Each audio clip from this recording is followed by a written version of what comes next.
wonim ne no Neja ewa bontin po no ne manfo di nkomo a no hye dem a otenene. If you are with God, anytime you call on him, he will answer you. The first day in the month of February, I welcome you to the biggest show Ghana at the saying live on Ezra TV and Ezra Radio Ding. It is a Mike and of course the leader of the team, Reverend Ediana Kofi Asante Enim. Together with the entire team, and okay, we are ready to serve you. Come on, Akwaso, over the week, free Juada, ABC, and ne and okay, and the Atrasia, Ebedamre, na etimi ediho and komo. Na, what do we say? His Excellency John Dramani Mahama, as I speak with you, ne 23 ministers, ne dear, Ubia, I go through the veteran, Yashanimu, as a mobile I resume full responsibility for Monday, to do one for Monday, and somewhere in the Ashanti region of Ghana. Now, Dr. Frank Amakohene, together with His Royal Majesty, Utumfo Seltu, Asante Mera, Eko PMU El Confarochi. Now, everyone now going VAT. Confarochi FPA, pa. That A4, 4A, 4B, and then O. In fact, the few ones are penny 40 me a Hill Confarochi project no. IFPA, Enra, the regional minister. Ene otumiso ene penifo ekopie mo kohwe se di esiko officially amakohene ebe resume responsibility on Monday na afi watumi ayama santeman so etumi apija ebedamre na ye di nkomo petitions are akoso against the electoral commissioner and afi the two deputies and also anopay veterancy na yesi hon konwa wadwene eye wo saying should the president John Dramani Mahama go ahead, accept the petition, forward it to the Attorney General, and maybe some investigation. Koso na Yamami Jane Adukwe Mensa Bosman Asari afi apia hene and ona okahono yentumi enyom free so na. Do you agree with the petitioner saying sir the electoral commissioner and na pamfo omo anya adwuma ne yi? They deserve to be shown the exit card. And I saying, and I didn't say a war. The WhatsApp voice note platform 0531-455-105. 0531-455-105. You join us on Facebook, Ezra 94.1 official. On Facebook, Ezra 94.1 official. And I feel Dianaba Kofi Asante Enin. Over Facebook, Dianaba Kofi Asante Enin. And I Ezra 94.1 official. Oba, you like, you share, not the comment at all. Eddie, my bedamre na yakenkai. The petitioner, Urabi Eddie Akwakoma, the president. What is your take? What do you think about it? Usu say, I was Jane Mensa, Oko, and I said on Traho, very home komo, and then Abayi just in 1 week, the Attorney General Dominic Aini, I shall say. The cases are the former government led by Nadawa Kufuado at a court.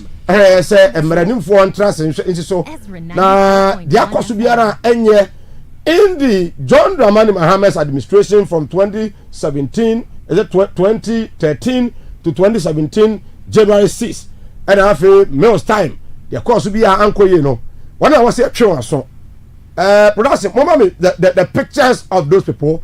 Oma na wase ya choma so ura opuni cocoa board ave atofos ndia na on the ambulance saga oko the former deputy governor Bank of Ghana and the lies of other issues are na court me no ka say dey say Attorney General etmi afale not the prosecutor just are kanu na afi no the attorney say o se case no kwa me na nto aso biu menan to aso biu ye benyamre na eno so yetimi ede ho enkomo eka saying ede de kire o man no say in 8 years of Nanado say nkrofo mo di bone court wantimi for obia antum yentimi ani asem nyina anwie ya no kokwasa kobra say no kure sanya no kure kobra bi edura bi kura so ofoso ampofo o kan sem bi wa planning against the Chief Justice, the Electoral Commission, and other big guys are omo elidi omeyi a threat to their life. Yadene kokoto onkomra ama even a contest as a national chairman of the NDC, he lost the elections. Now NPP abayin NPP anyo bia hey ankosi aga kokwasa sa NDC aba the expectation is say obi sha ase a eto aso abayin say da bi me to aso sabi nsuo nyinam enti no ye ni interest bia won se no nyina mu ye tunu nyina ento nkyere. What is your view? What is your take on that? And okay, ebenyamre na yetumi edi and also a home komo. And the biggest news happened this week. The members of parliament, those that many women no spend their time, we campaign for them. Bontoa, Edo Muha dan se extra Ghana for na nyamre ko to aba de mawomo. Amenei, they are representing us. They are representing us. Omuna di anim as for mine, or di anim from a constituent. It will be her Ezra TV, Ezra Radio. It is the member of parliament. Our di animu lawyer Obri Yabua, right? Oko Mensia North, Mensia South, Oko South Day, Nelson, Dafe Mapo, Afe Oko Weja Bawi. Ahmed what? Ahmed Sule, right? Now say what ba the me mouth the phone no. So my mouth any pa phone no me we are come once much up.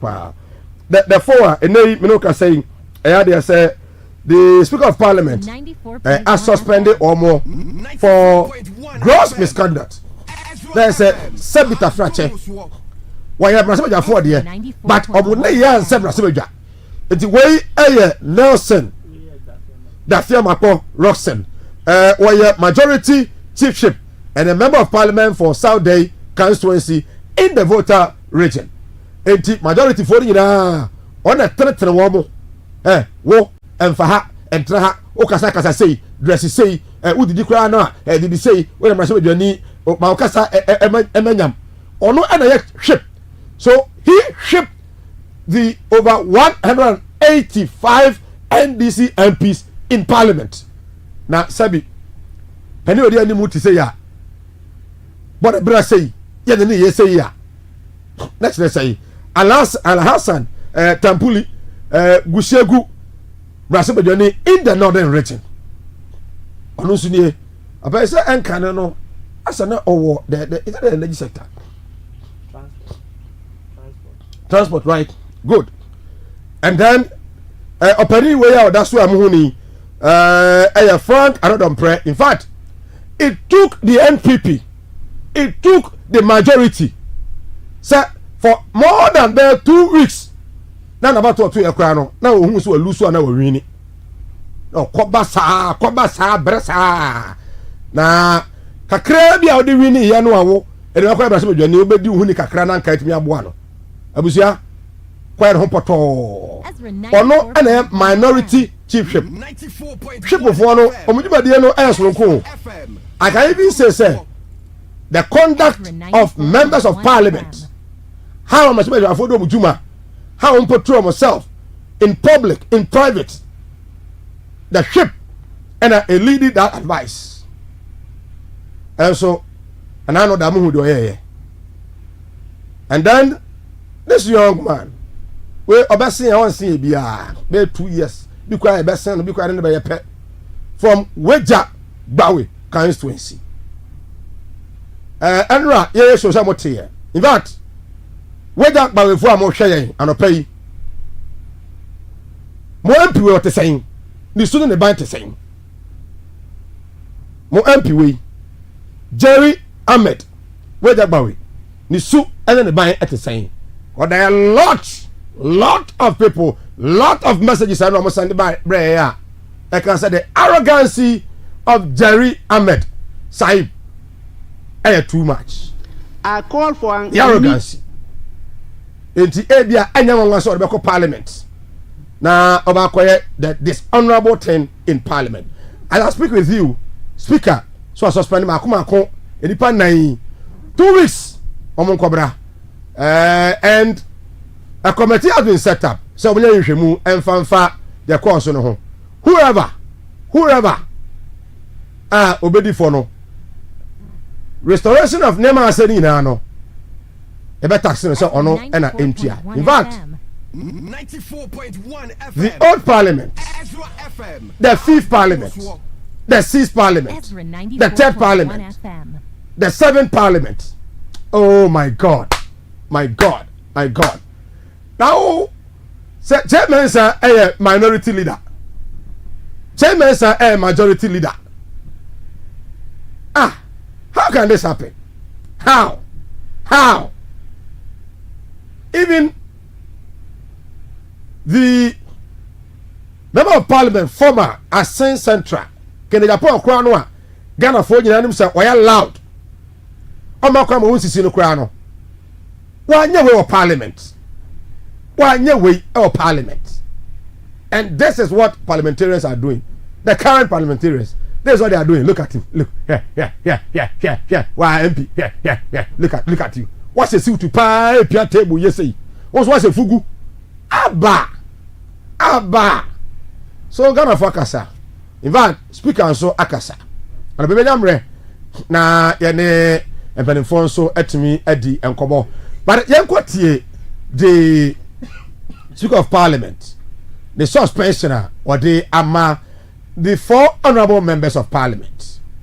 Nelson Dafiamapo, Jerry Ahmed, Afi Anodom Pre, and the Al Hassan. I call for an immediate meeting. The speaker, it's me at the etu. In fact, you could even see from their face, from the eyes. Speaker, and you say no. What the and you say no. Look at it. What the speaker? I call for an immediate meeting of the Committee of Selection today to reconstitute the Appointments Committee as a matter of urgency and to set a further direct the clerk to Parliament to formally lodge a complaint with the Ghana Police Service to conduct a full criminal investigation of the Parliamentary Service Act 1993, Act 460. I direct the clerk to Parliament to cause to be undertaken. Let there be no doubt Parliament's credibility has been seriously undermined, and urgent punitive action has to be taken since this was done contemptuous parliamenti in facio parliamenti. Consequently, the following members are suspended from the sittings of Parliament for 2 weeks from today. Do you want me to repeat it?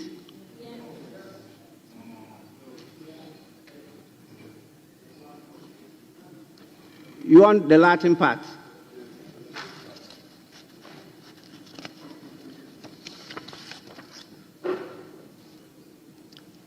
Their actions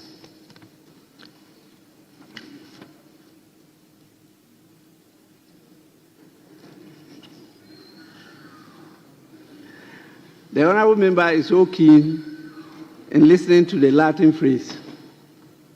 I'm not sure he's studying law, but it's not even known to Dr. Amwa.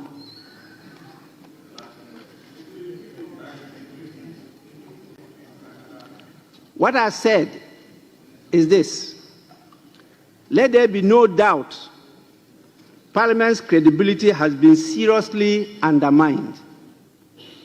An urgent punitive action has to be taken since this was done,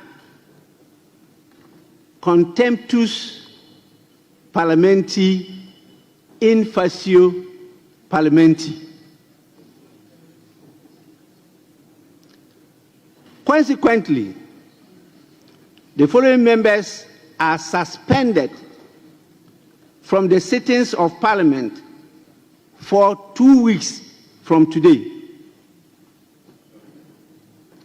They are 1 and 2, the 2 chief whips, in the persons of Mr. Roxon Nelson Eche, Kwame Dafiamako, and Mr. Frank Ano Dompre. 3, Mr. Alasan Suleimana Tampuli. And 4, Mr. Jerry Ahmed Shaib.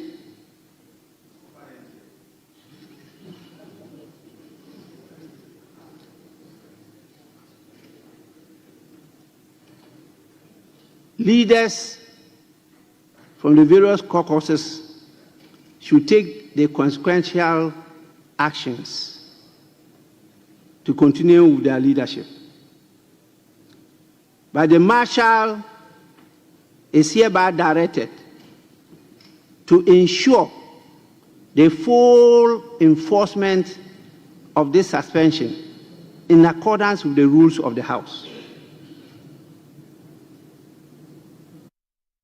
Say Ezra 94.1 FM.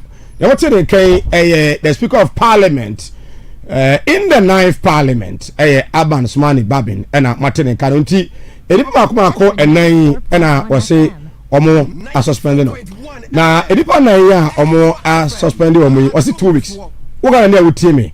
One day, 0531 455 105. 0531 455 105.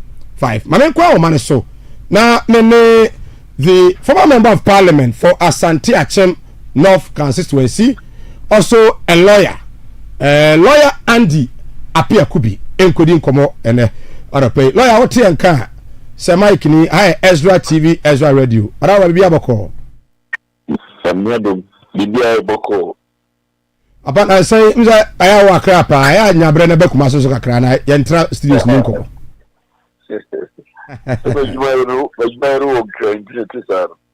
I see. But life what is saying, let me say, barely 1 month after say free parliament. How is life? Yeah, so the baby every time to go for politics the usual. I couldn't be a winner so but that's a month for. And you are betting the area say, and you are mayor. Personal politics now. I think he has said, when you do a year or you are by I say, the mayor do not create politics because one for us, you will be a sample. Me and the no can say, I saw me better politics. 94.1 FM. To number over to law. You tell me, a circle, you chimba, you could trust a year, the lawyer, you might. And you,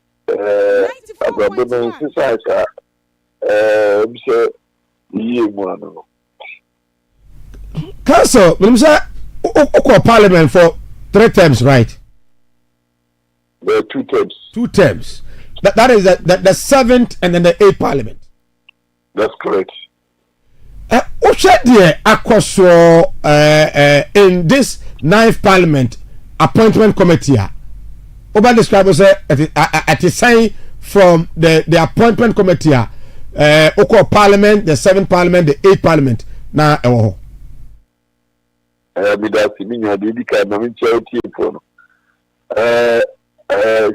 seventh and eighth parliament, no. Now MPP were majority in the House. And in now the chairman of the committee appointments committee na the West Joe Series. I heard some she conducted proceedings na Mikakeke. NDC for na majority in parliament. Proceedings na question. I said the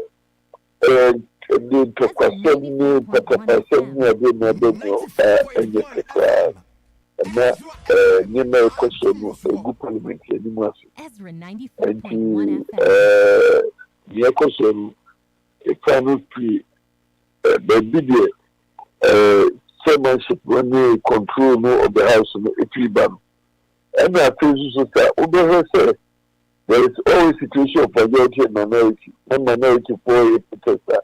When who say majority for no prefer almost minority for no. And in the next time but then you know who here said they could be in to question crowd. In our case, parliamentary work there. But the consensus. And to say laws, rules, and consensus. I mean, there be a more the minority for protesting. What you say, if you are in someone says the person, they say it on the back. I don't know, speaking to law and also fact. 94.2. Law, which you say, publishing. The panel I to Tomano. Then I say, you may publish a better to be another winning no, not very wholesome. If you do her so well in this one, why what's the name become? And what will you hold more? I say, I can watch a man, what you can watch it. I say, what you have to be a bazaar. And I who one and not the Encoso. And the papers are or maybe that's the you say about who would be there. And yes, it's all the publication before a matter of law. And a second would be too. And then you know, almost get to someone to a canonical to say. They are not standing nuclear lebusono. You know, so many who did the base segment. That's but everything minority interests, as I said, take care of. But they, you know, justify into Kono Debbie. You be a church. Almost every parliament, you know, any money or one Kazazu in Now we are minority leader at this time. Enka maintain me say yabre we are not aware say or oba ye mema na be vet no ye mpene enka be there at that time say una we are minority leader at that time wonya aware na ye no eba almost stop yen stop. What would you have done? Well, Zenia, Obu protest, I can protest. He said, Ezra 94.1 FM. The book should be a special minority leader, so protest to say, Debbie, yes, I'm a now, when you protest, no, I'm almost still a woman. Oh, I need to move it to me and work out. I'm not going to cost it to stop them. Because we have the Ubusa, what's through my brother. So, I mean, every year, I talk about media, the BCO. They move so. In the we can also use the courtroom. They never could move in the courtroom. Supreme Court interpret the Constitution in and answer and stop them from doing that. Let me cry over 10 when you know with the house being the fool because as part of your release, we said, yeah, we have protest the committee for no one year to a more communing akɔyɛ birthday no ɛno nti wɔba court sɛ mmea no kyerɛ sɛ ɛsɛ sɛ ɔmo publish nkurɔfoɔ no ɛdi ɔmo ba no saa na ɛno koraa wɔ statutory days ɛyɛ 10 days ɛsɛ sɛ publication no ba yɛani mmara so nti yɛani mmara so nti no deɛ mo yɛɛ no ɛma ɔman Ghana anyi ntom na yɛkɔ animinsi ɛbɛyɛ saa yɛdi mmara no so sɛdeɛ yɛkyerɛ no kɔtoro no bɛyɛ adwene ama yɛayɛ yɛrebɛsi deɛ mo yɛyɛ a ampa mmakwa mu ama mo akɔmmakwa tɔkwakɔ no deɛ ɛho hia koraa. Now the sanctions are the Kayaba. Speaker say almost 2 weeks. In fact, the key leaders now, the 4 main gangs are almost leading that confrontation. No man, ever resulted in the Rebecca said the image, bad image, are created the Ghana's parliament and our democracy. No, was suspended almost for 2 weeks, and then what take committee and have a positive also and full investigations into what happened. In the video I heard here, we saw more people. Would you say that the speaker has been fair to this 4 now? The speaker has been unlawful in this pronouncement because national justice principle, the church said it should be from Suana, but it be there the proceeding as well. It's the same when I couldn't many either no and Sana a bueno take. Must say the man I couldn't many in a no. My speaker no ruling no premature. Just say as I said to 1 Sana the ruling but I said speaker say one man say ruling is also suspended one. It's some form of sanction. It was sanction when we now investigation that also we are never so the same. So we are Ezra 94.1 FM. Double jeopardy. It is unlawful. So they punishing tobacco in period for the same offense and the same circumstances. And to speak out of since they been himself, privileges committee, yeah, and for me, yeah. There's also say a form of privileges committee, and from other committee. Now the will be a showbusa. If you can council, we say the speaker, the former ad hoc committee. Now the I say, say me a mom. Now more should no more the finding any more recommendations about. The speaker is also a ruling. And so can say. We need to between baby no we are now obu ebrakasi atọ natural justice so enti eno de benin nya gikra na se omo ekoye okiri na se ni sai na omo yubu ni we no de omo de mo report ba na recommendation ta so sabeni na eso se ja asemu hubika na so wo kan bi se wasan fe Maternal police so much. Investigation. Again, capacity being our maternal police to criminal jurisprudence when Okui. A criminal jurisprudence, there might be a complainant. Complainant to the better investigation and send prosecution. Now, when I want to maternal police or no complainant now so ready. But Council Baker say or no na the leader of the house. Definitely leader of the house criminal law and criminal practice. Criminal law is action in persona. As someone one person they do call as an accused person. You won't why you be mean na mbrano enye adia yebobi enti se obi ko complain of assault uko police station no wona wo ko kache police for say appear could be obomi awa assault me enti mo pere problem kwanso enye obi a wugina nche na wo ka say ebi apia could be a bogus bensa. And so okay, who could complain that president board was so bad and mamma prostitution where they and also president says about it's been done with Yahokra and also very and also Banosi and this has the Pierre could be Bobia and also very day.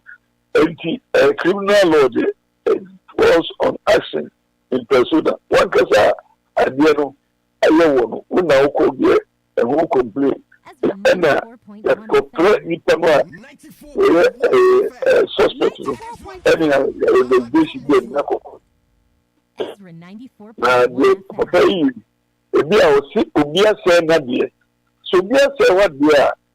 And anyway, criminal law they deal with it. We are saying what we are. We see the person in civil court now on pay restitution by way of damages. And speaker or the general for a passer ever a casino and the not being able to say assault and or refer to Article 1, 2, 3 of the Constitution. And the whole can say, notwithstanding assembly parliament that parliamentary procedure, I when you are not be associated with the no.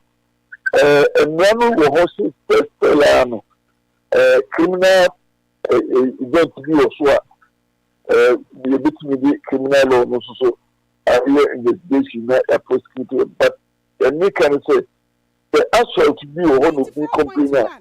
If the person who was assaulted who will be the complainant, then you're there a bit figure criminal investigation.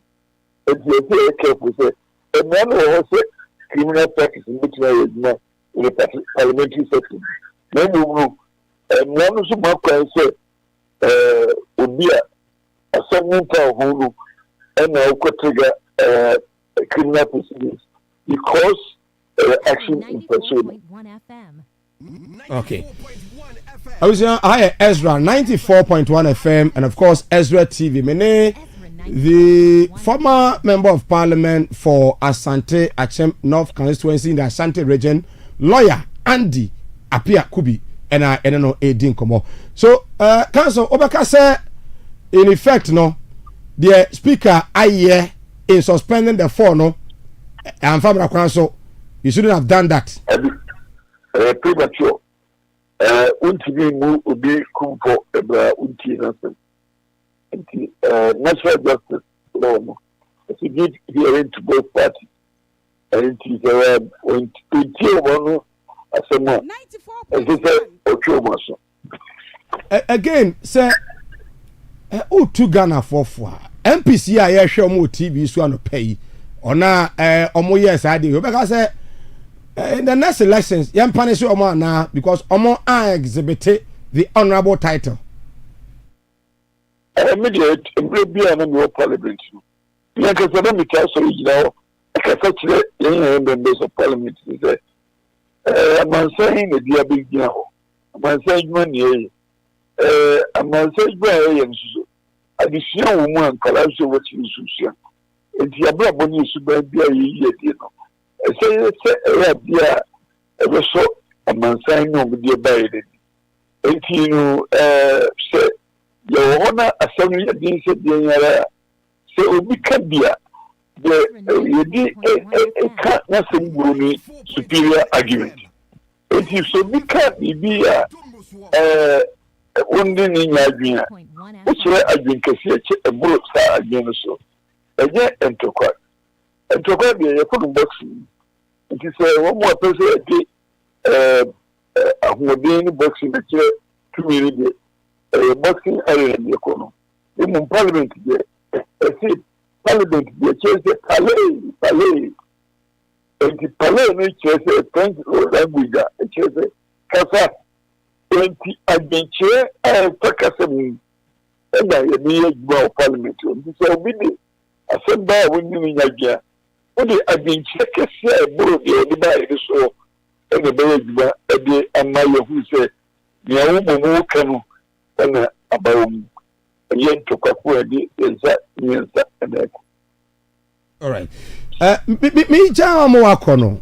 It say aban bae the Attorney General Asha say discontinue on some cases wa ban NPP ba so mo sha say mo investigate in the lies of Cocoa Board opening you move for swamp for there the tebia and send your kan ye atofo sen there any others emra kwa so no aban enti amra bia eno ano no de oye no efa kwam the tell say a constitution emma Attorney General no kwan se onuna asembia tiamra ubia ibia no ode ipako court na okobon kwadu Ezra 94.1 na ebi o abe na principal e gina honda ye bonko kwadu the place ni gina okura ugina homa Attorney General no enti Attorney General na brana no kwan se onye prosecution enti Attorney General de sapo na bubu de ko court na kwa mu ni kwa so Attorney General's office no office no prosecute nye enipa no o ni de etimi sisa na office ni sisa enti sisa prosecution ko so na ye o mo mu susu ni se Attorney General no o say Minister of Justice enti so yi ni che no Attorney General no twinse ya esese ohese atentene any Fahudi in his capacity as Minister of Justice. Now, maybe prosecution also Nikolson.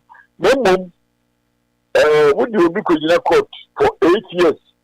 Now, but could evidence in the bois, say, I said no, we know, now, establish case as a prosecutor.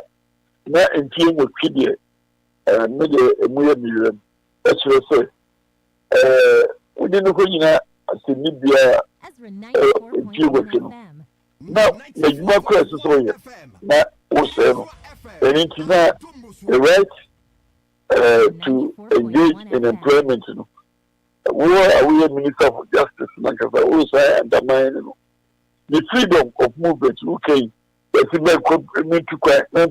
because we physically prosecution. Now, when you say the power who did it to you, means let's say justice delayed is justice denied. And in the Attorney General now, they will be a court 8 years. What to be made to call the board or delayed in justice. And in Tino, with the money in the yard, say, what to mean, Park, man, shady partner, come, team, okay. In a court, SN Juma, SN Fahudi, emotional turmoil, and I trauma. And into Attorney General, who to me under the laws to say, over finally, merely prosecute, which I say, as some Nukrano, Minihu, and you, young Kosubu. And it's the Attorney General filing merely prosecute. It is also within his right as Attorney General to so do. Thank you. Senior Michimuno, any Niparuka would be a SAB, any Kwamu, I said, HM Ranoma, a Timono, and a prosecution, I too long, any Attorney General to me as Attorney General, so obey and the criminal,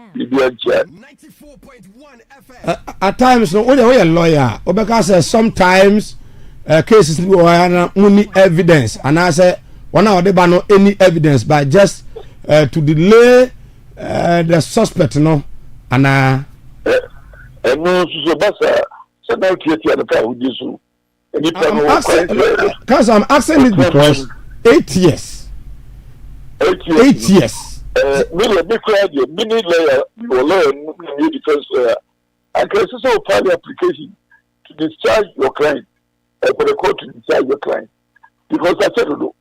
And now the court to Ukraine, the court to Somoto, and now on his own, I commit me discharge him for want of prosecution. Because 8 years is too long a time. The Equano court say engineers. Now, lawyer, what buying NPP are buying? I'm going to go for court without any way. Yes, they wanted to satisfy Ghanaians. We can say that by the game court.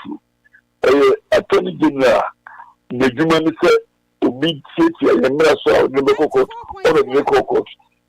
Young Mamma may stand in and say, a buying, yes, they are buying. A man need a question say or prosecution. No. Attorney General, that office, a public office, and the a question or prosecution. If you Attorney General criminal could keep it now as a persecution, a buying, and not buying Nipa in the prosecution yet. No office of Attorney General. When I already did to say or prosecution.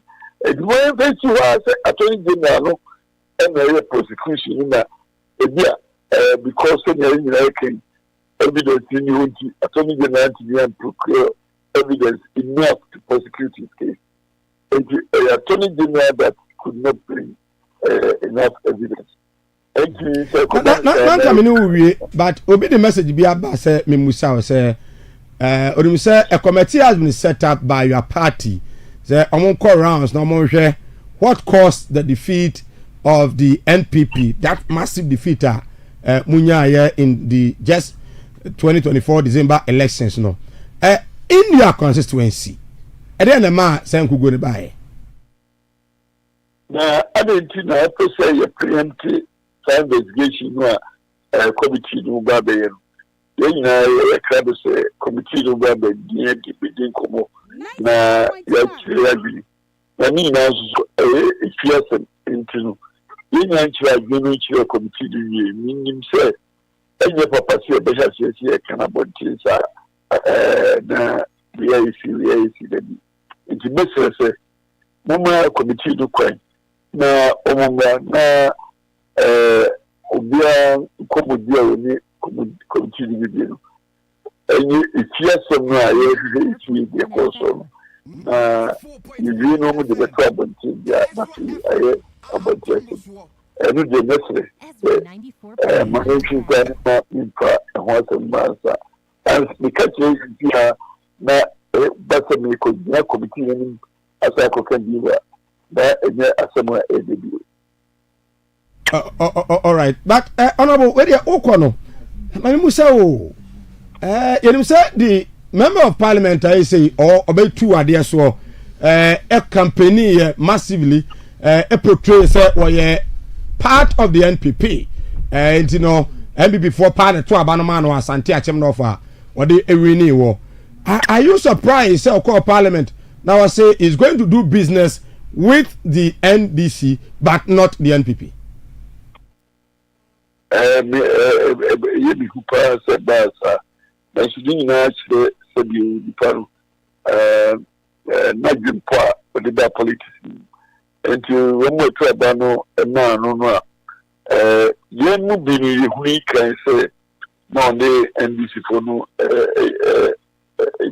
diagro wumse na 2020 no o DMPP but 2024 ye hui kaise na you know akudi NPP NDC pono enso no mo toba no o mo huni sa no to do sa e disabre de si ene de si no ene ye ku enimi NPP pono si toba no po NPP ni a de NPP ni bi ya o na eso mo toba no e disabre de na o mu ni mu kra abe o mo se NDC na wo da ji enti se eno be sakra o mo adwene na no say NPP ni na nesta be to abamano you have seen you need to say NPP be tinaye o mani ye media kai constituency and it is therefore at the electorate to decide in the next election. Honorable lawyer Andy Apiakubi Aropei Ezra yani atie for na hefo edasipa Ezra dabasi na rishampa. Right. I was the former member of parliament for Asante Achem North constituency hoya gogo ena na akodi nkomo andi apia akobi is a lawyer was say nei ofia odin law oye no law kon court oye mpina na adwuma ya na akwa ya na ofira kunya so obre pa that raise some concerns.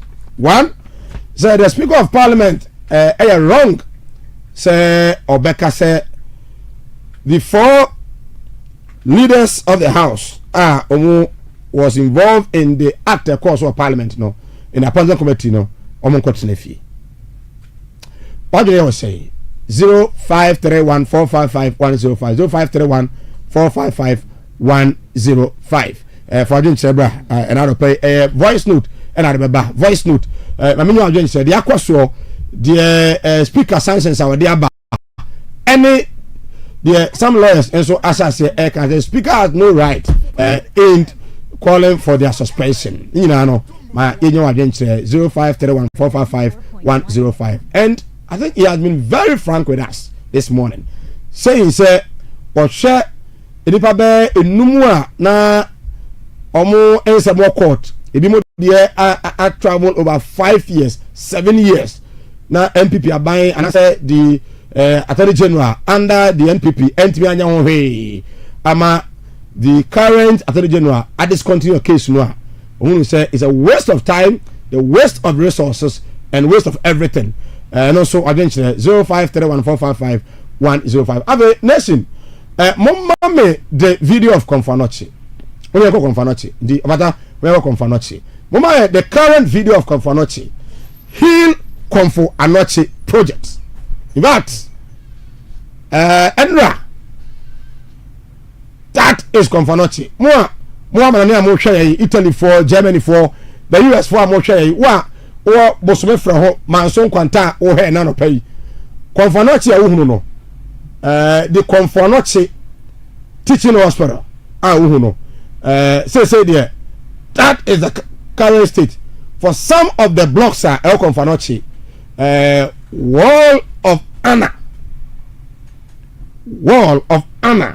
enti obi bia obo a bia no ena ne di won I believe say mo capture ne here me sure say odi fo Kofi Amponsa di wo ho mo friend Samuel Adubuachi ma me anopai so mo hear TV no bra o de bra Facebook Ezra 94.1 official Ezra 94.1 official bra be hwe Konfanochi anybody room mo ma me hu be odi fo di won no be Alhaji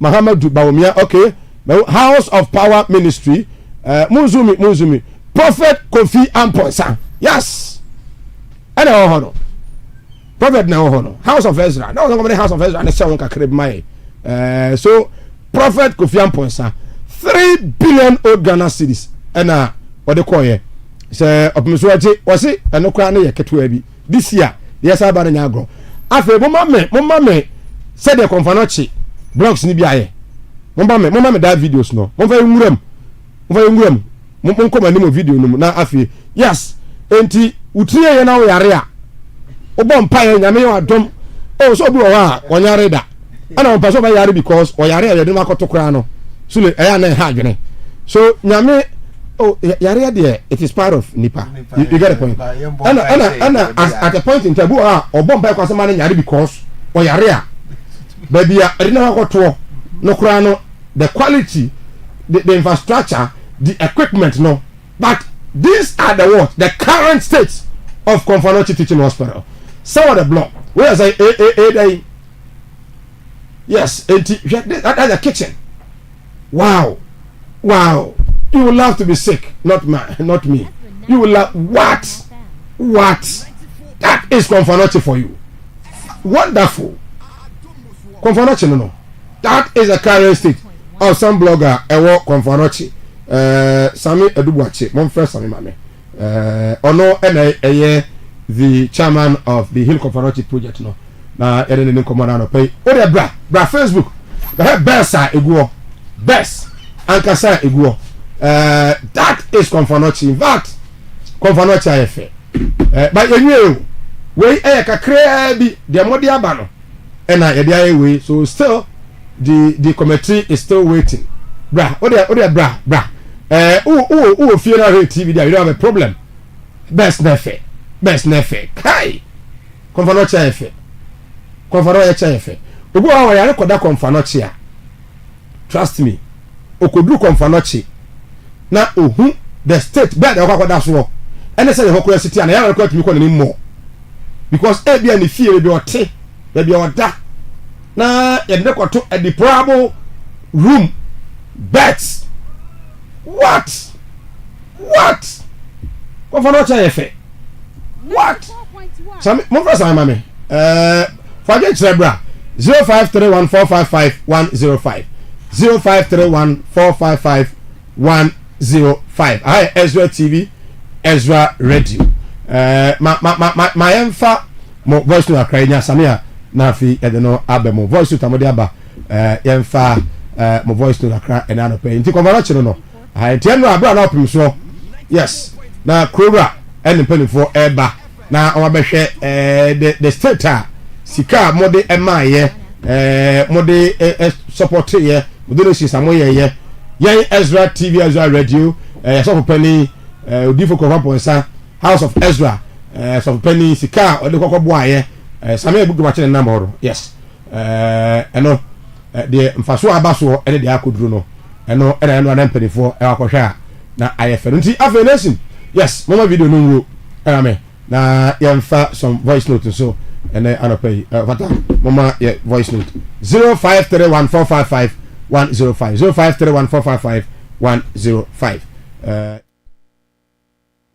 Ezra TV ni abusu abatan Ezra TV papa nyame shiramo mechiamo pa na mafasa akwanya yeso achia His Excellency John Dramani Mahama na madana sipa woni mapa wototo wana kwemu na makamfo ya papa PV janto ade ama His Excellency John Dramani Mahama say Wakumasi Mayo Ejumano Ashanti Regional Mayo Ejumane di nipa o deserve sa position ni ye papa PV Jantua ye hwe no parliament so a vet na ekoso no ye be sire mpenimfo no mumfa ne bepangu na kwem de sene fata no omonye de ensem fata no muntwa so na vet no bibia nkoso 13 wow the regional minister enti opumso ene ejina ho no ni suit kama ana regional minister enso so ene jane chen no afi ye do mo church wow sabe de boache ena ane the other doctors no Lydia omo church of so said ye confirm say SCI in fact what they say regional minister after that na bra Facebook say bra Ezra 94.1 official Dr. Frank Amakwene Franklin opmiso yes no that no say be perfect kai krora aba yanko 94.1 hello Brakofi good morning I'm sa dominate mu nyina am ho ye kasa free Germany people chowo parliament the no na make kakra ya besra ye papa no say na hunu o my Ghana say na na fitiase ne tie na we say de awie ye kono a ebe wie say ni wonu ka kire MPP fo no se wo ma ye boni nti no wo mu kwetena fi emamu no ene ye to abama wo mu se wo mu mra na wo mu boayen e wo ye mamu wo so MP fo no ne to abama wo enti ni se wo ma ye boni kra na ese wutie wo mu anum asem wo wantie wo mu anum asem ufiti ya wo so wo mu kwetena fi 2 weeks enti ye besere no se de wo ye no wonya abotre ye me kai se 2020 a ye to nanado ene jomama pe so no enipa bi twetwe blade ene niema abubo asom ni ade ye hu se ye papa no o ka se watwe obi a se wonkotene fi eti ye besere ne se we na aba no onya ho abotre pa ye sere ne bibiri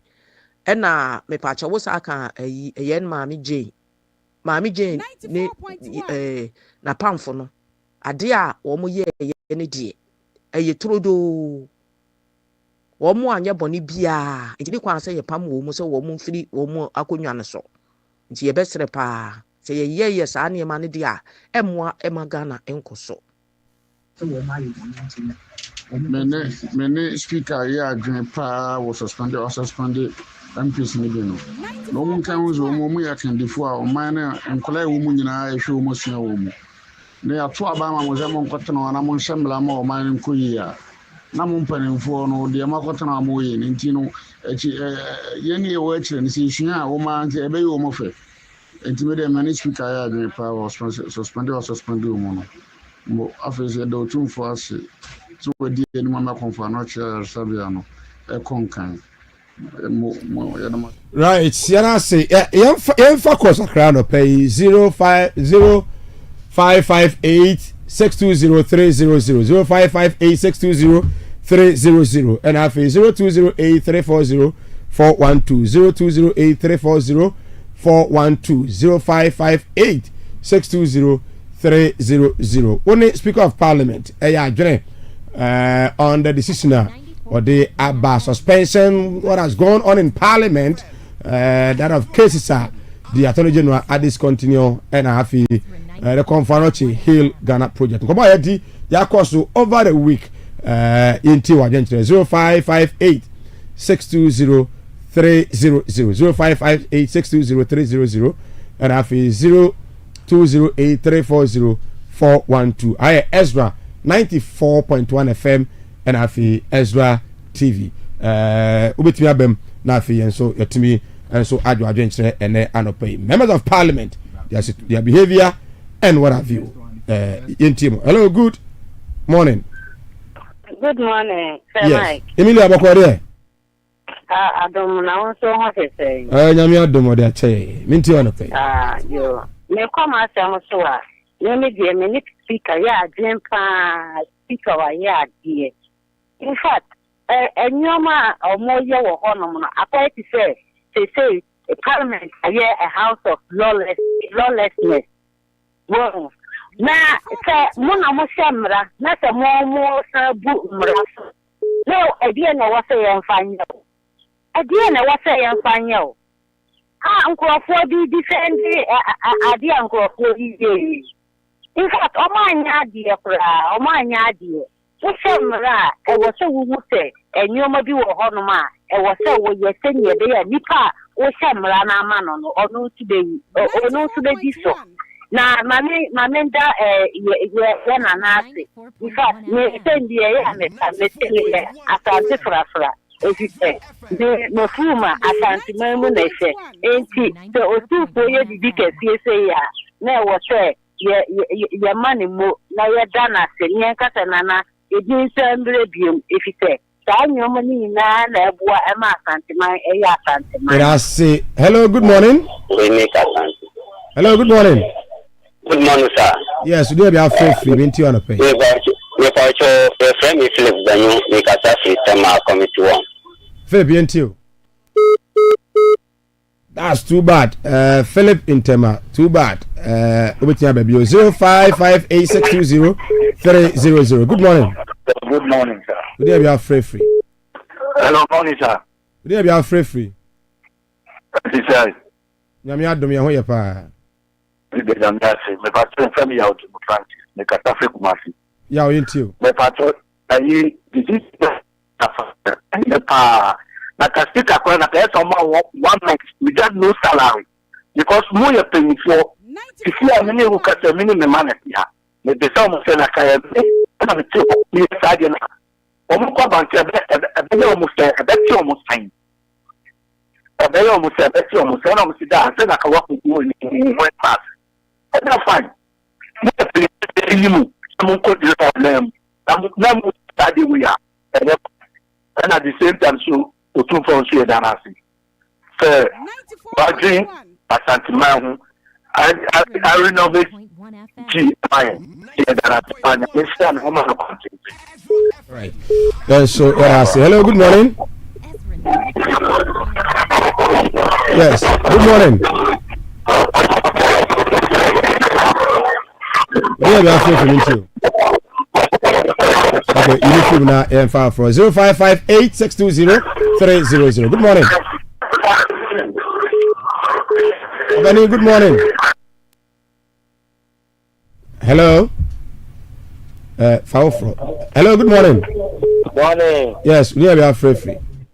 Penny Jim Cassidy Party. Okay, yentio. Penifona Parliament for no more. Oh, and I'm seeing a share TV phones. Oh, my yard. And some of your share more. Oh, your man, that's a common customer there when you are cramped. That you show the two for swap. To get your Wayama country. Oh, in fact, Wayadi.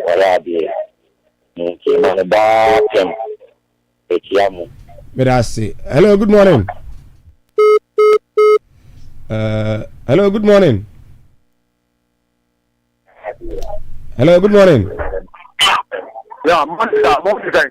Nyamiadom Yahoya Padi and AFRIFA. Yeah, the program to some Basukaka. Abani was so that. Who was so yentio? Aha, the patrol maybe Kwame, the Kasafi Chukwanta. I Ghana, Yampanukre. I didn't see where I used to. I didn't say speaker. I saw trauma. One trauma, that was the idea. It is the speaker and the crop of the person and asking the Ghana. Let us see. Hello, good morning. Hello, good morning. Morning. Good day, AFRIFA, Mintio. Yo, maybe me a software question because I'm catching Mugu. So, we ain't on a pay. Yo, the person that was a net program. The person may be said, and the penny 40,000 more way. So, could be and a bura or Mumu. And of course, I do we are. I come into Mana. And at the end of the Parliament, I can make a match the Paris like a room and get here because idea of Moya is in the cool room. I can be say and combat is any corner to that must. Yes, so let us say hello, good morning. Good morning. Yes, we need to be AFRIFA no pay. The doctor see I want to do. When we didn't yentio. Yo, me didn't be peacemaker. Me Kasafi agwaso do na enkomodi na metase me chema den kakra ewo ho eta se mpenifu a wo parliament ya wo ko a wo se nyame Ghana ha mo wala embrace bigafuna na wo ka se obi ni wo mo a obum aso ewo mu da me ma de se de me se speaker ehu wo ye de ma de ni ya. It is a country looking at the Amono. Naturally, the one thing we did before and sign a investigation to our person. Okay, that's it. Hello, good morning. Yes, we are AFRIFA Mintio. Abani, lower the volume of your TV set 91. Good morning. We are AFRIFA. I'm the first I'm watching. Yentio. Helen. Abani kasa yetio wadaroma. I'm the first I'm watching. Atu nkakasa. The funny and almost the fact that don't too much to come your bomb. No good anymore to papa. No mamma say that your mamma will be good anymore here. Every bomb more much because every is one man on my came and the see the time many. Treasure, or more than a year, make a stick out of one bear 3 months of Rana, 3 again and F. Because again, Omoyan, a move for my name as a couple of Europa. And I will 2 was Danasi. The governor also did believe them not done as anti-memory. I have to do the Roman anti-memory time. Now, I'll say like I'm putting the most up and on the board as anti-memory. And I can meet this in the country. One of the my point.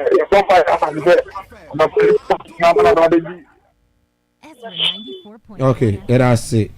Next caller, good morning. Good morning, sir. My son, baby, Philip me. Philip, line do prayer now. Hello. Me make a system coming to work. Yeah, on our line do prayer from Chema. Mipacho, like Yaminkwa, Speaker of the Parliament here, Yaminkwa, Mayor Gustav. I was almost 1 month, and almost 10 or Mujian, all said you no Fatty, Kundana, Table almost sending in us. 24 Mujians, 1 year Tanu, a young Colamo, Yen Day. Mipacho, Anka Yaminkwa. Speaker of the Parliament on time another 1 month. They count 2 weeks now. The moment count. Outside you take count. That was the money you have. Philip, yes, so hello, good morning. Good morning. Yes, we're gonna be afraid from into you. What we did is I win my team because I feel jabbing. Into you, senior. The speaker no I had there. No one has one wire. Now, I'm paying for way 9 way or more. Almost say maybe about 20. Ọmọ yẹ bàkàbàkà nù kẹfì ní sẹ́mu yẹ paa ọmọ kà hàn ẹni tí ọmọ tí mo kọ́ bẹ́ẹ̀ jọmọ sẹ́ni pẹ̀ jọmọ sẹ́ni sẹ́ owó kọ̀ọ̀kan dọ̀ka ní bẹ́ẹ̀ dẹ́ náà wò bá owó fi owó dọ̀ka ọmọ yẹ pẹ̀lú bọ́ ọmọ yẹ sáà dẹ̀ ọmọ yẹ sẹ́ ọmọ ọ̀sẹ̀ mi ni mo yẹ. Okay. Next caller, good morning. Hello, good morning. Good morning. We need to be afraid free, mint you. Ezra 94.1 Okay. FM. We need to be afraid free. Me free. Me free upper West Region, Laura.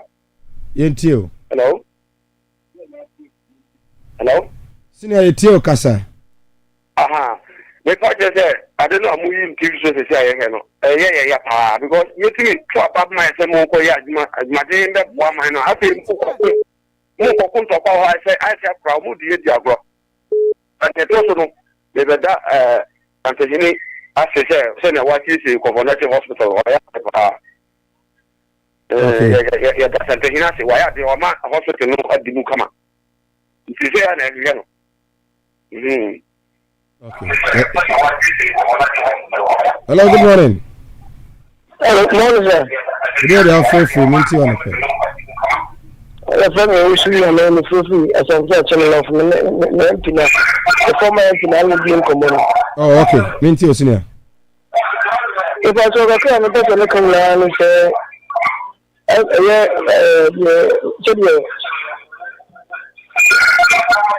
empty or better, I said, that's a hard a crack. Because betting a more. Now I said, betting, I said, I said, just a new bus, who are sort of a take a car. I think following them to be a more like a car. Because she knew a man and career.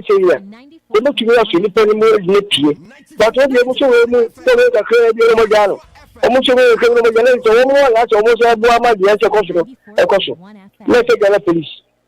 So I didn't say about you power jealous of Mamado. So they are because in the moment, now, much as a name. You know, I come for more. Mutu Galafu, I'm a year, Gola, you get in. Yes, some of the aircraft, and that's the other one. Let's look at the no more of them. Or you put more Russian, never floor, or only 2 more, and got a 2 guy. No answer. So, may I say, good morning. Hello, good morning. Would you be afraid for mint you? If I could say you, because it's first of all. You into you, senior.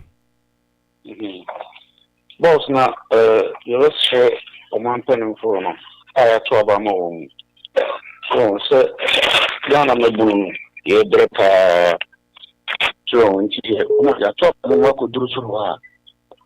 Umunya se guna sabi umudi no no mu madren ko mai mu no so no munya ne meyi tamu ampenin fo ya mamu se mo kotoba na mutana wona mu ye sani na oya yes for the kolani di exte ba no umunchi na so munya ha yesro mu to mu na yi that's it. Okay, I'm picking last call now for Yemra Studios. Hello, good morning. Hello. Yes, please. Good morning. Good morning. We are free. Ain't you on the pay? What do you want to know? Okay, ain't you? Ezra 94.1 FM. Hello. 94.1 FM. Ezra FM. Adumbuswo. Ezra Abani ain't you? 94.1 FM. What do you want to know? Evans, you don't Kakasa. But you need to for why? Hello, good morning. Hello. Yes, sir. Good morning. Good morning. Maybe I'm free into you. The Pacho Minende, Kwame, Sapon, the Cafe Free, Tanosu. Welcome into you. Samak Yamponsha, one Reverend Kufia Santi, any Kuntuchi, any Pedro Mefuna. I get back one. I get back one and the Jim Pan said, what are the 4 lines? Also announces and she will be quite a new person out of the frat. What should have been every new person practice them also announce you go start. Check the question we get parliamentary a year no. Say right. It's a mission, chef here that. Get woman must next nation call up some dental butu. We're piano with the guys. We can get P1 for you. P1 for you, what we do here. Be a local school. The could degree. What am I? Some of the moment about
But when I say,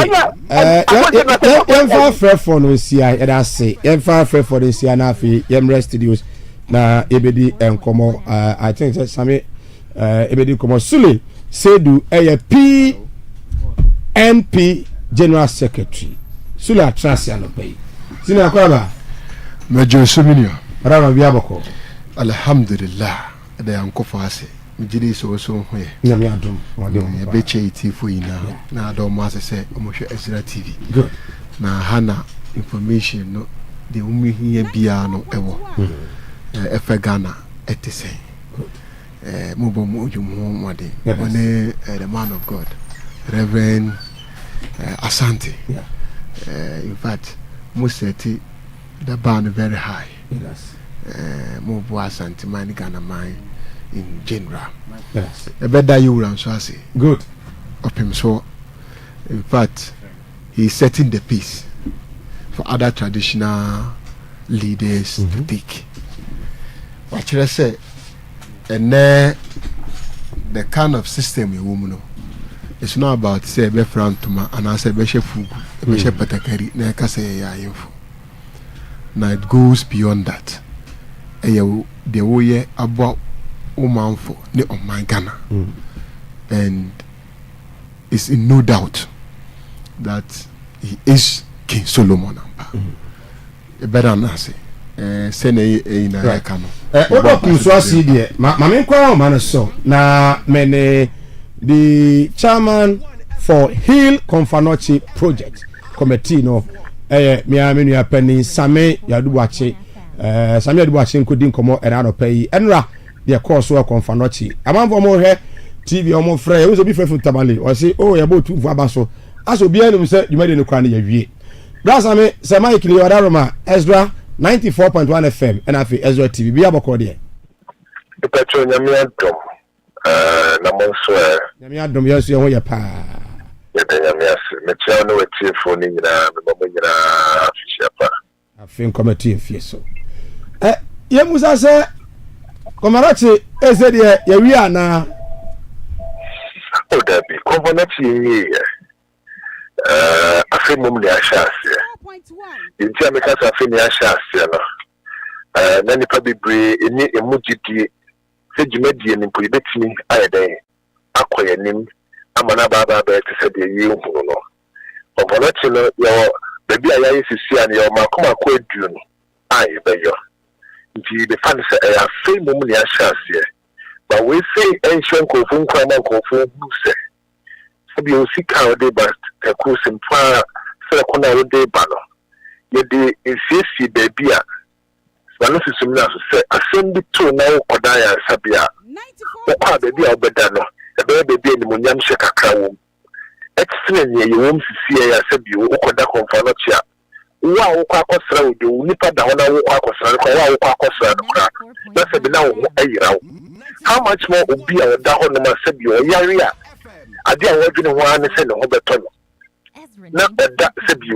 sabi me pa for me ba sabi ifia antisemu na adi in pori adioso ansana kura 94.1 ebuni dia ma bomi mu ase from so say to try baby otoso menu edi eni mu say yensiesie esan say ye yoma ya yankasa nti djumadi ni dia ya fe ni ashase 94.1 so blogs do do saying na my if they hear the TV so we are fine e konfa no chi but you were A block, B block, C block and a D block.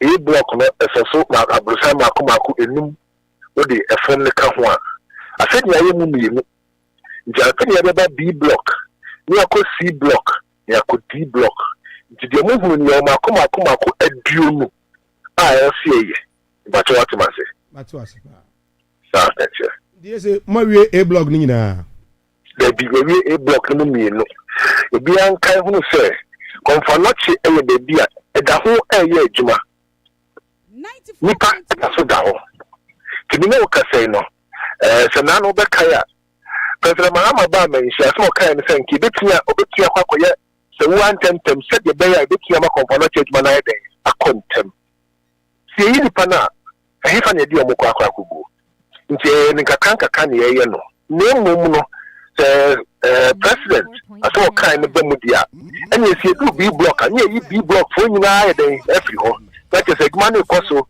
anopa ewia ene enimre na no ye tina dey akontem esene ne ye we kwa no konfo be ka se ya dey say eduma na nkasa se ase according to the technical committee head engineer Kojoda Kwasantina eduma na se ase in end of May as early June. I see. Mahu wall of honor. I want to do that means contributions are abano.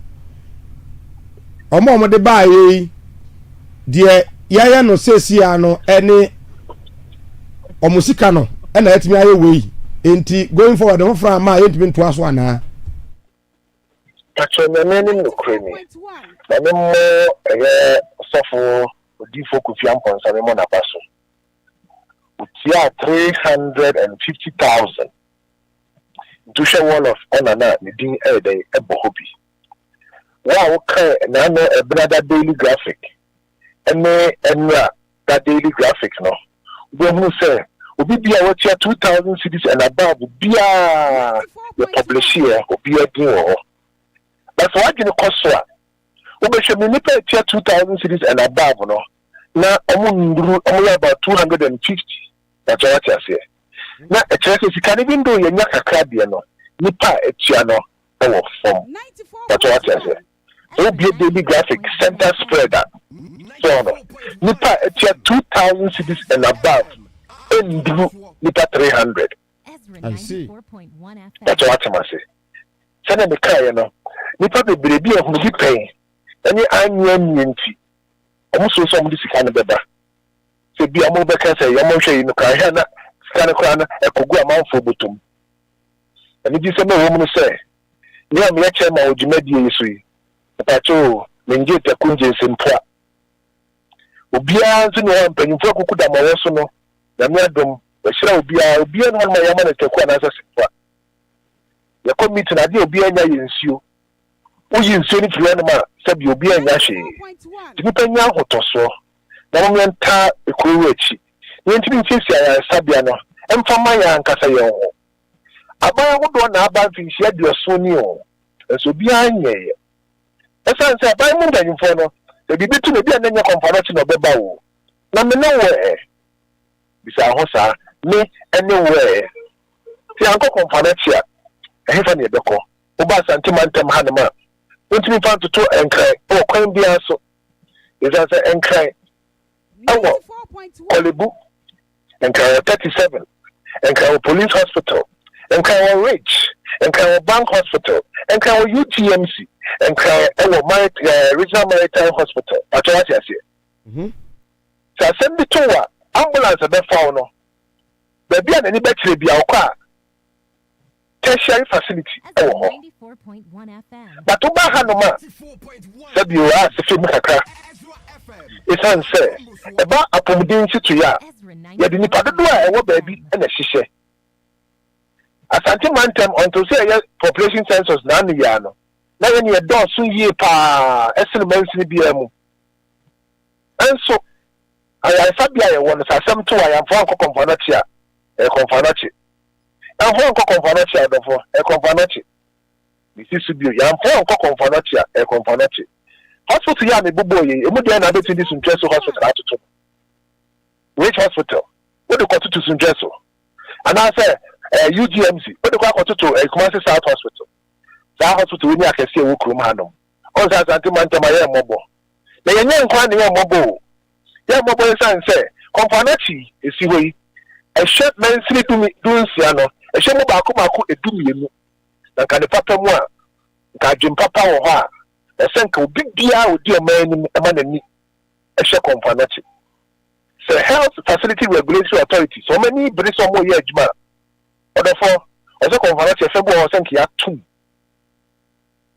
ɔsɛ nka kɔmfɔnɔkye ɛfɛ bu a nka yɛatom ɔman bi atom mpuntuo no ɔdɔfo ɛnyɛ aban nko a ɛyɛ menu mmienu ne yɛka bom ɛne tumi yɛma ne yɛfɛ wa watu kwan da bia no kɔ aburokyiri ama na ne kɔ America England ne other European countries na ankra support yɛde boa ma ayaresa ɛne ɛyɛ adesua mpuntuo kɔsoɔ no ɛdɔɔso kyɛ aban deɛ na yɛahɛ nipa bebree nyame ahyira wɔ mo hwɛ ɔne nka asɛm awɔkɔsɛm nkyerɛ wone sɛ bɛsi na GPRT foɔ kora ɔmo respond to yɛ letter a yɛtwerɛ ma ɔmo yɛtwerɛ letter ne ma ɔmo ɛkɔ afe ne ɛfa ni GPRT Sammy, don't mean it.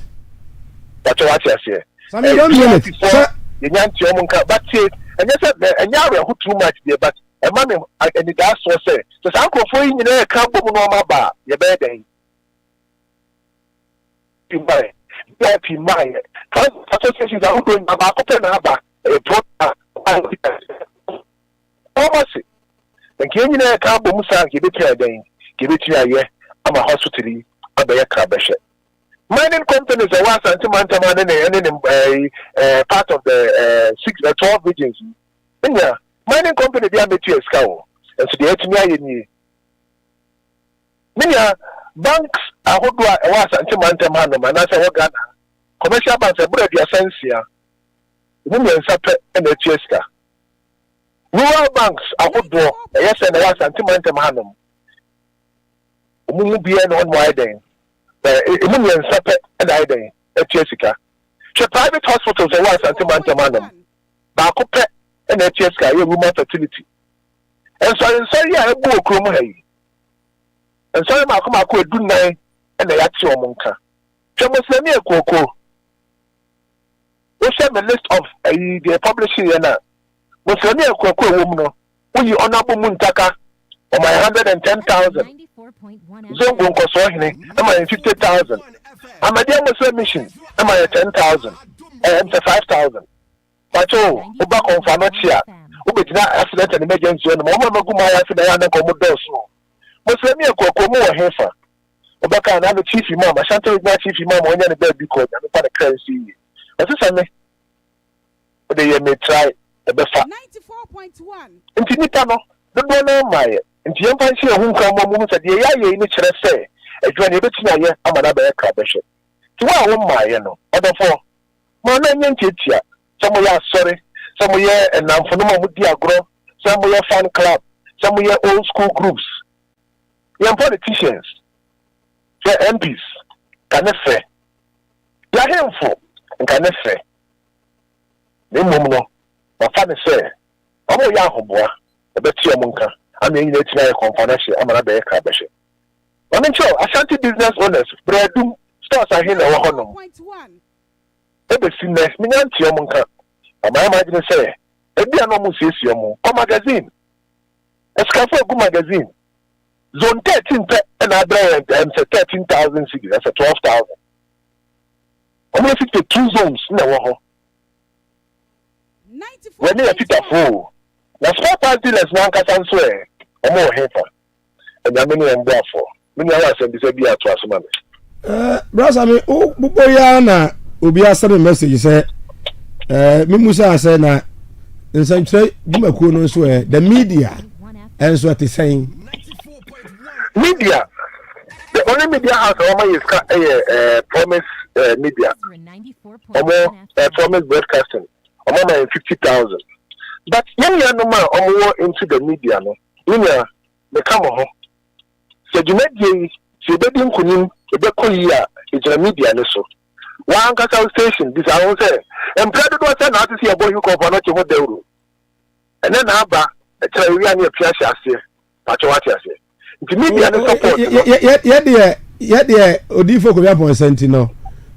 Almost every time we do. And I think last year someone I'm afraid you buy you be see I ever quite fast bit me about the road. So we've been doing it, but entirety of the media in Ashanti region, the support of the media is a bit below expectation. Chief of staff and the fair media for you as a money the mama exactly. I know the mobile man says, look, you know, there's a media man from one demand and conquer. Last month, I had the jingle in TVC. Every media house, there was a man, the same one in there. But they don't know we are them. We know we are them back. Say, whether they support or they don't, you don't care. You also see me, piano. There's something else. I said, Ghana and Monyam. I shall say to them, and but you say, young Cassan, your patience are essentially the corner.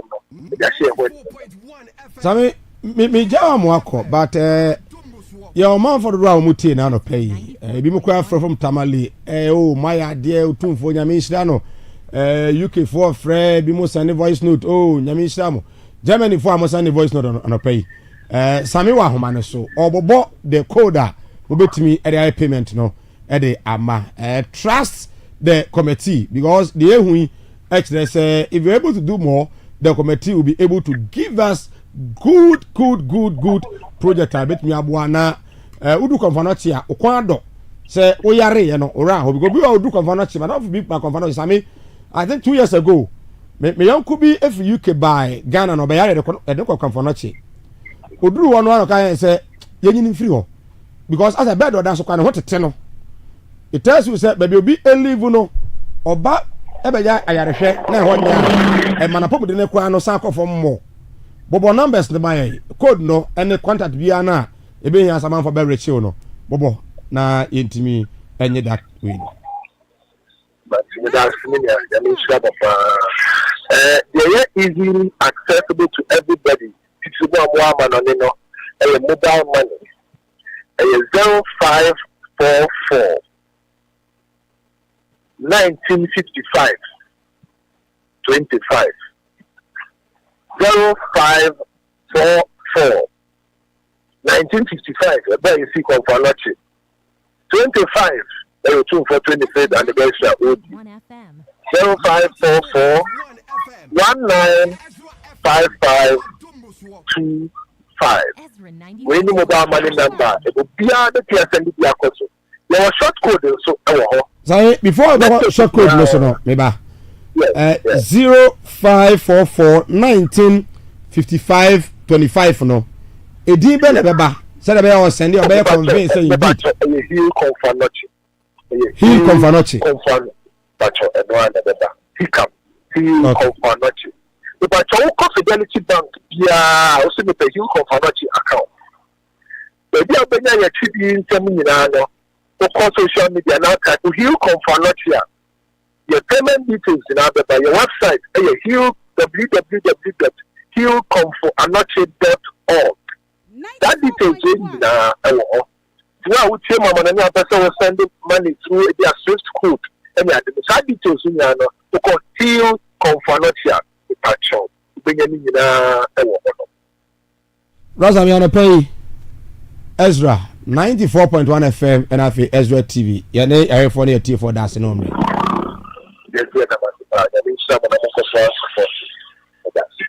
Right.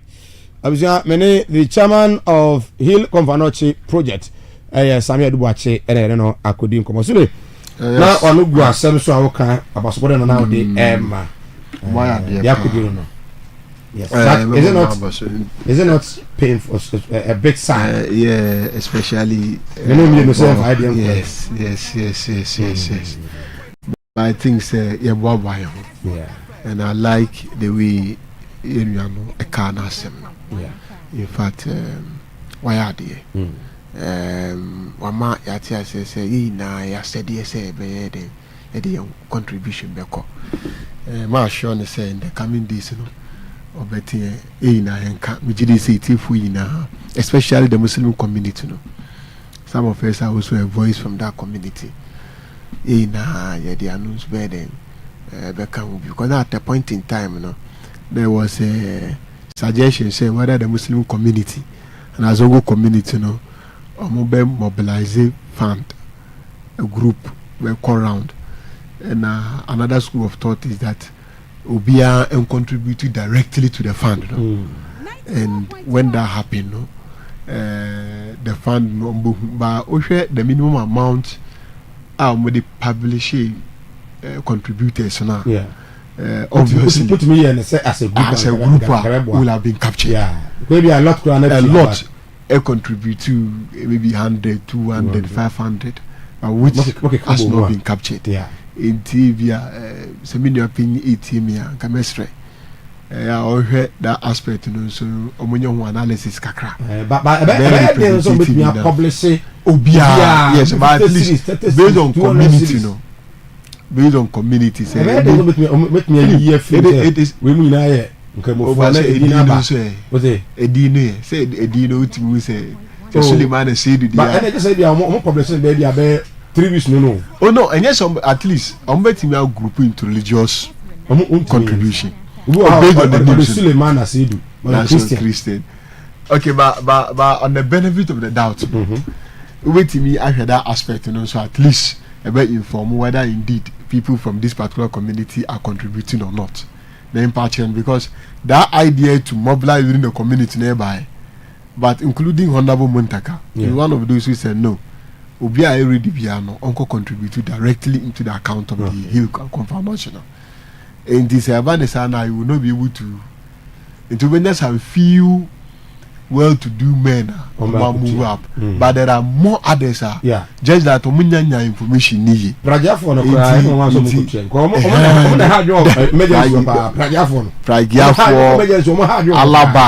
Alaba market as Alaba young crop for Honombi, Okomayanka,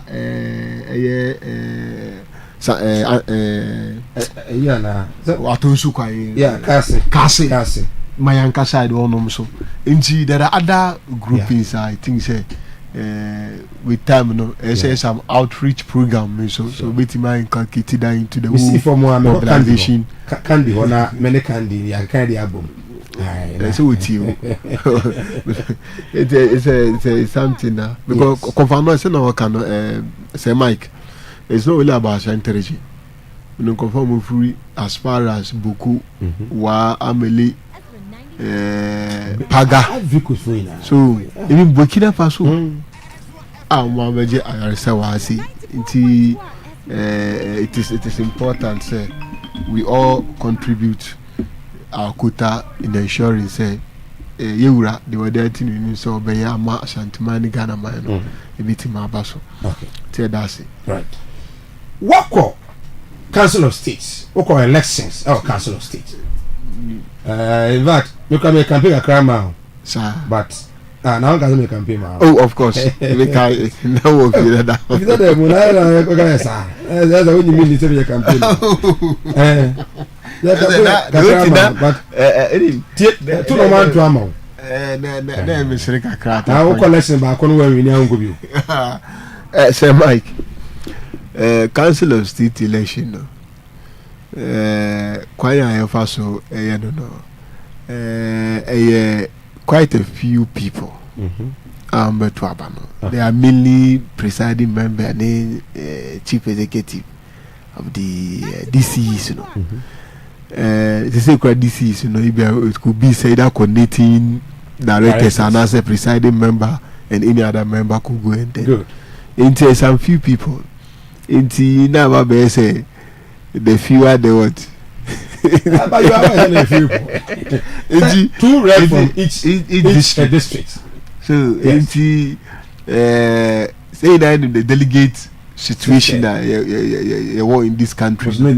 Into say about say one who is the one the betray case. Oh, the because regional minister at that time or Shepo woman. Oh yeah. By that time now we don't confirm the DCs, you know, say some wanted reappointment. Yeah. And you know we don't confirm more. But now they were just there. And you know we say ya kasa ye na so one ya. And the me say at least there. Obetima to ama me kran wan to ama me. Just because he's thinking that otomamia will be known and interesting, you know. One to ama me kran wan sanya. I said, "Unyo de unyo." Me no say any na one we are yeah. So sometimes brother is a brother. Everyone the minimum say oma submit forms maybe. Now there's a petition. Ashanti region Ashanti region. I know say I think there is a woman Bia or Kobe. And the former chairman of the NDC. And then I know of this cancer and then Umaya or hotel Crystal Rose Hotel also. Yes, and also Airco.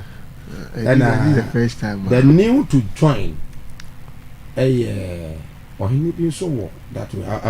I'll get that chief lady. From a former place now, he was very supportive too. That the media house on the former place no. So far nipa be in Sia best 6 no mundos. Time see be 9 or so. Yes, so far best 6 and you tia omoko. But the key among them no obi mpe. Yeah, any nanan can say. And nanan can say bodu and I feel that Crystal Rose. Is it Crystal Rose with I believe so. The key amount. We show more, especially the former chairman. Obimpe is one of the politicians within Ashanti region. We link up with all other political parties. And the BPR, in fact, he's a friend to all of us. I would say, if he gets it, it will be a good thing for Ashanti region. Because more contest. Should it be politically weak? Because one, Obimpe is coming in as a member of the NDC. Okay. Now cancer board. You may disagree with me or not. He is coming in as a member of the MPP. Yeah. Whether we like it or not, it's political. I don't know. Quite political. Political. Should it be so? Ideally, it shouldn't be. the framers of the constitution and their best wisdom, it's just an advisory council to the president. Yeah. Into say any than partisan. Into na about one is non-partisan. But over the years, it has taken certain partisan line, whether you like it or not. This as it means, my very concern is the essence of the Council of State. The since 1992 to date, there's never been a pointer. The Council of State, yedi bibia bromo, a tropical major issue. I will go against the current establishment, either then or even now. Say establishment more. Like some organization that's supposed to like critique certain policies and government need hear more advice on. INT. Oh, sir, who told me for one to one thing? And you advise somebody. You don't make it public. They are Council of State. I emphasize on tropical issues. And do you think they are not doing that? And I think say they are also at the beck and call of the executive. Just like some of us have been saying, say it is time to stop appointing ministers from the parliament. It is time the Council of State should be seen as the upper chamber. Okay. Say upper chamber, so I say even political, political. Say con partisan na yemman yenya say Ashanti region obia to be.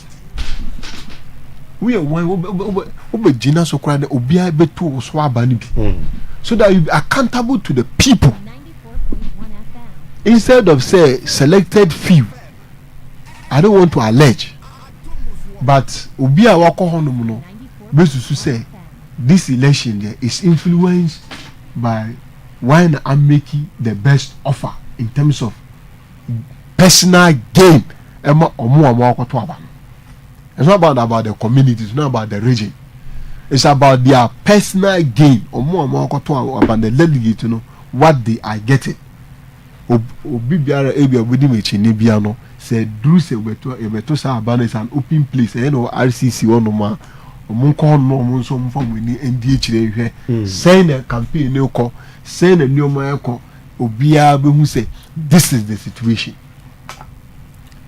So it is time to review that one and make it an election for the entire region. Then to Omoswaba. So they are accountable to us. And for that matter, the president, Ombetimaka, the Omope. The Musu say a bebo on my natural. A man in Masse, Omokotina Honoma, Yama movie, a police officer, no do Michi, and that is all. They say, Omotuno, in any case, any point in time, Bia or mine, you a cherry, I walk or trouble Biano.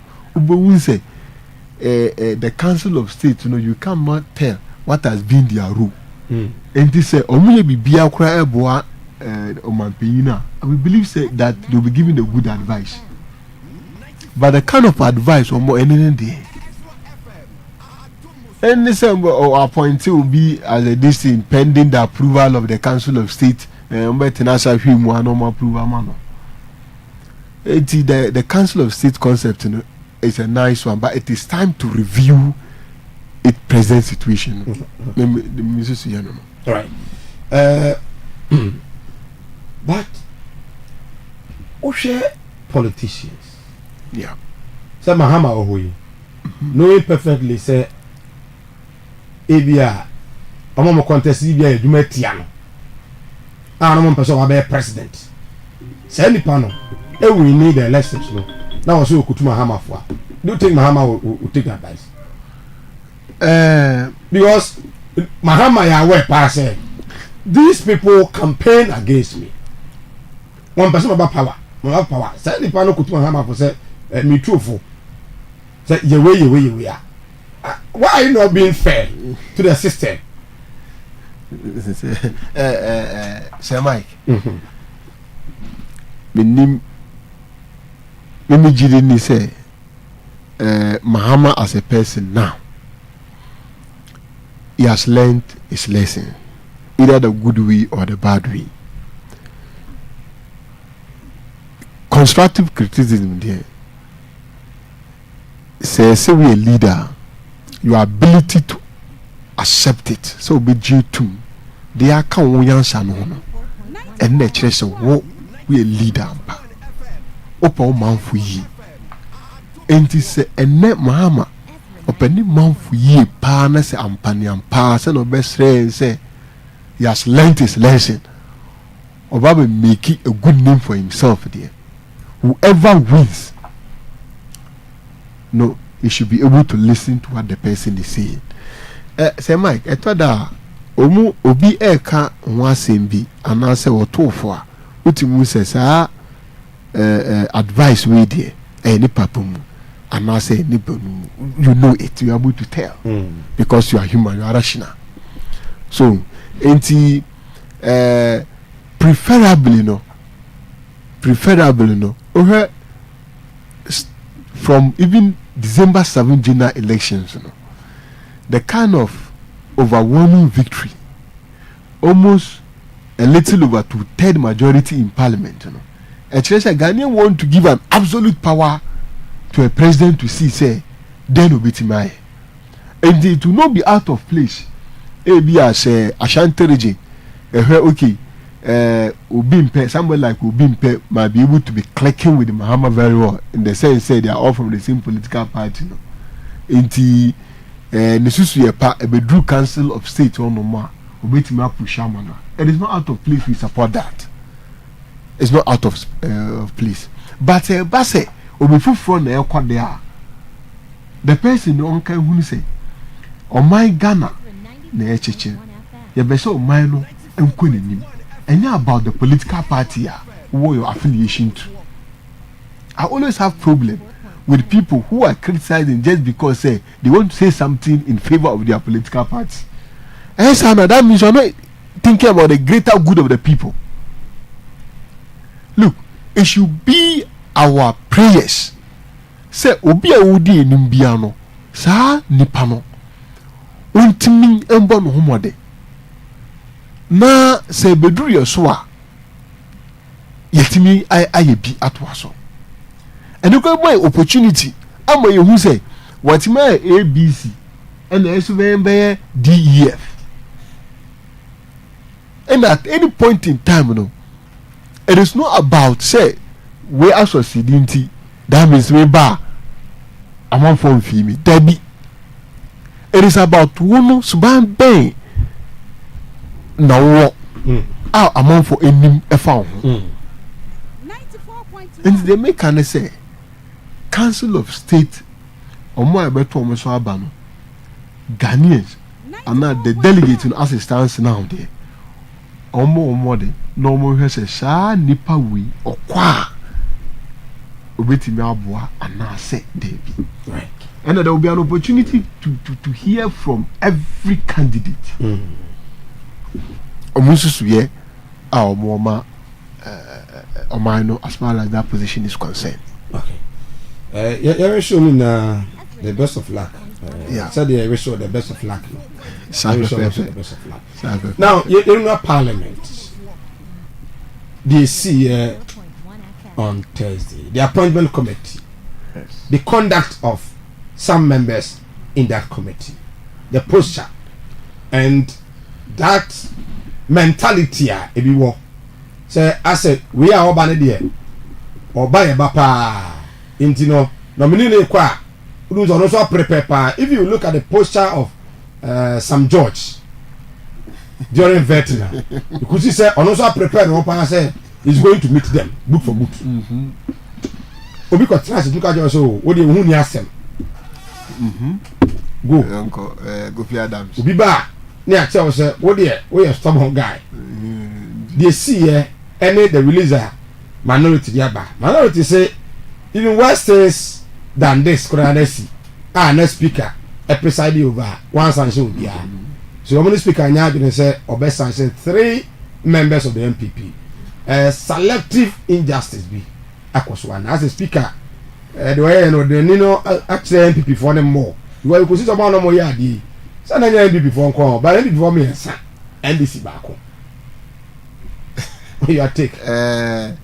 The kind of that you say, Mike. Senior. I shall say for baby neighbor. Say, akola nso ya de oya baako wankasa we mi wankasa se miensa na nine na bebe mu we mun kura da ba be mpanyufo I from honorables omi na so hwa enyet se nkane no na omu school nkwa ichiri omu school ko akwa ichiri pa when say minimum so far or parliament be at least a degree holder or more or many degree no or me a creepy in case you say this kind of parliament be more decent than any other parliament, but it is obviously the other way around. We had 1996 parliament, 2000 parliament, 2004 parliament. Now as a Mike, you can attest to the fact that they were top notch in terms of discipline. They were top notch in terms of even their line of debate, the quality of debate. Because you can mention names like Osafoma Funumu, Bagbane, Oseche Mensa Bunsu, J.H. Mensa, and the rest. Hakman Usaji Mamu. You can see that these are Kunedu Aprekumu. That these are men. In fact, those days, what parliament? Yes, the quality of debate top notch. But this time, no, more of like young people, no. Anka, we expect something better, and it's not like that. Say, Mike, the Parliament of Ghana has started to look very chaotic, and it started from the election of the speaker in 2021 January 6th, the midnight of January 6th. Yeah, that's the 8th parliament. The 8th parliament. Yeah. The kind of showmanship led by Honorable Muntaka Mubarak and the rest in order to defend what they think is right. You know. As soon as any signal that look, you can be zongo and I say macho. Let me not use zongo. It does not mean say that chaotic, but you can be that kind of confrontational and achieve your goal. No, honum na ishasi. Enti ama now the minority so I feel say they are also emboldened to also show say they are also men. Where they see and na yehu video.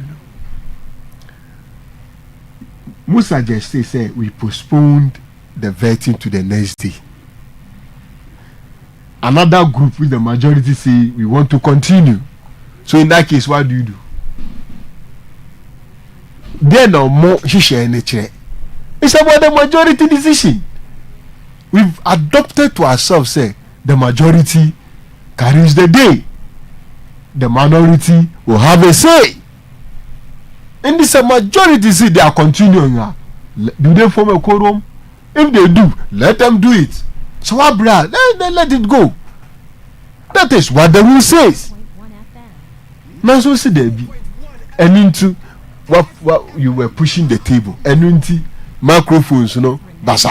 And into to atwede what pija kunya. What kind of mentality is this? The video here this NDP phone minority. And then make us say it takes two to tango. Say in Tina video no. Myself we hear video now. You will see that there is that kind of it's a chaotic scene, but you can see one person, two person be they have leading role. For instance, Honorable Jerry Ahmed say Musa Opeja table no. Jerry Mupeja no na ese do ketia be. You know so twisi ho. No mu pusiba. Na we ono a member of parliament. Yes. Oh wow! Yeah. Oh, I see. From the contained constituency. It's not 10. 10 the Ramsey. Oh wow! Never knew. Oh, that is good. I say at least one person you call better than S. and also made me and you know multimedia no almost more coming in. I congratulate Asidin Kitia and then the band so it's a nice it's a very nice thing. I'm happy for them.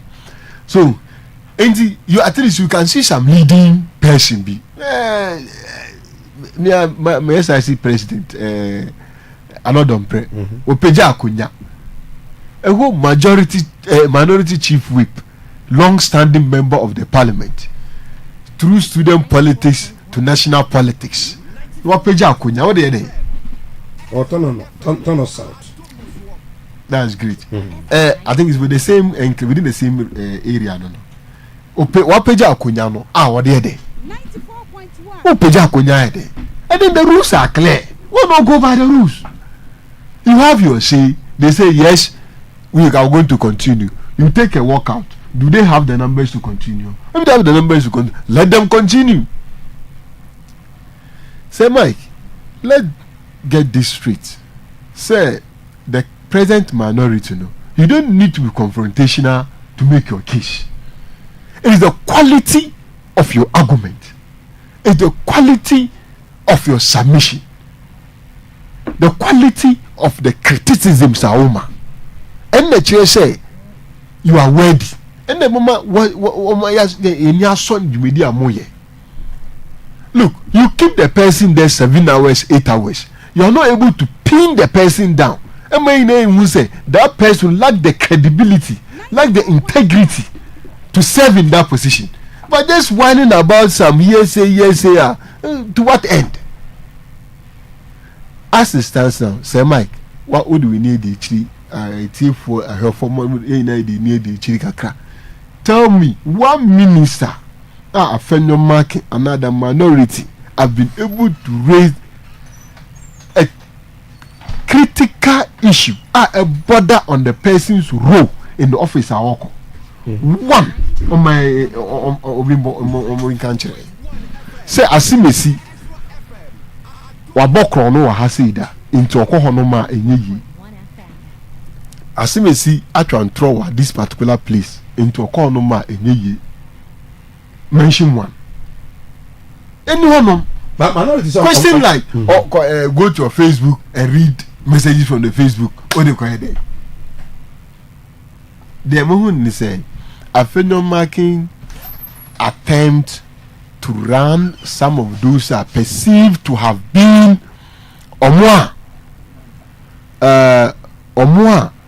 Omwa play key role in their losing, to kind of frustrate them at the veteran, shouldn't be the way to go. And I want to say he's trying to frustrate someone. Like someone can say, go for Adam, say go for the end of Zimbia na ablakwa. Or no expose upon expose almost every week be a new scandal ever. And on each of the scandal, no, why not question him? Each of the scandal or the abano, question him on that. Want to me, I raise any strong argument to justify so by trying to throw actually Ghana for. Ghanaians are very discerning. Ghanaians are very discerning. Sam George mentioned one of the allegations I want make you have been able to prove that it's wrong. And I said, no, correct. 94.1 FM. They should kindly respect the opinion of the ordinary Ghanaian. Would you also agree, sir? Baby Edruno, speaker also toned down. Because they've raised issues, say, Rebel CC for no manager. Say Mike. Issue say, among minority, no. I said there has been a lot of issues across one. Ya no machine. Into the way no, workers are sanction one. Say minority for the be. And I say, turn minority for them. Because what call you call name be see. 11 votes and never be see. So minority is more rejected this. My own statement, you know. My only worry is that decision speaker, no, is it based on law? Is the decision based on law, almost cite one particular article and the standing orders of the House, to the extent that the standing order of the House, the Speaker of Parliament that opportunity to take said decision, then I agree with them. It shouldn't stand once it does not based on any law. But the only point I make here, the Speaker's decision to unilaterally suspend these 3 MPs without due process in accordance with provisions enshrined in Standing Orders 130A and B, without an opportunity for them to be heard under Article 19(1) of the Constitution, and without first exhausting internal disciplinary mechanism, blah blah blah. I think it's a Standing Order 130. I don't have it here, but to the extent that say the pronouncement, it does not stand on any law there, then say engineer on anything and then it falls down. About the Sadia, then I think said the Speaker on train sign. But me from a layman point of view, the mechanic say at the end a see back on ya nyehwe no and the man is a see view and then go see that bay na shall we say the enemy go say moye no ebejai and go see that bay. When is it going to end? It is taking a step that will forever put an end to this kind of shameful act. The way no oya dia send ebeya echina obia enko page akonya bra is about debate, it's about ubeka wo de misma kamedie na ye na anim mra no na de be fam mra kwan so. But I'm say that the step is taking. I'm say all right sen ko be condemn uti and the apeko be dey nkoma and they say all right so be condemn, but suspending them not there, it's not based on law, under his jurisdiction. It's not based on law. And they say omo no mo ka the omo ka no into the backbench so there and also they all can whether I stand on law or not. And I've been saying there's no stand on law there and on one for more and for the due process. But say all that right there, and then because from my lay point of view, me when they say a certain action be say yeah they be as this kind of thing they've not been heard. There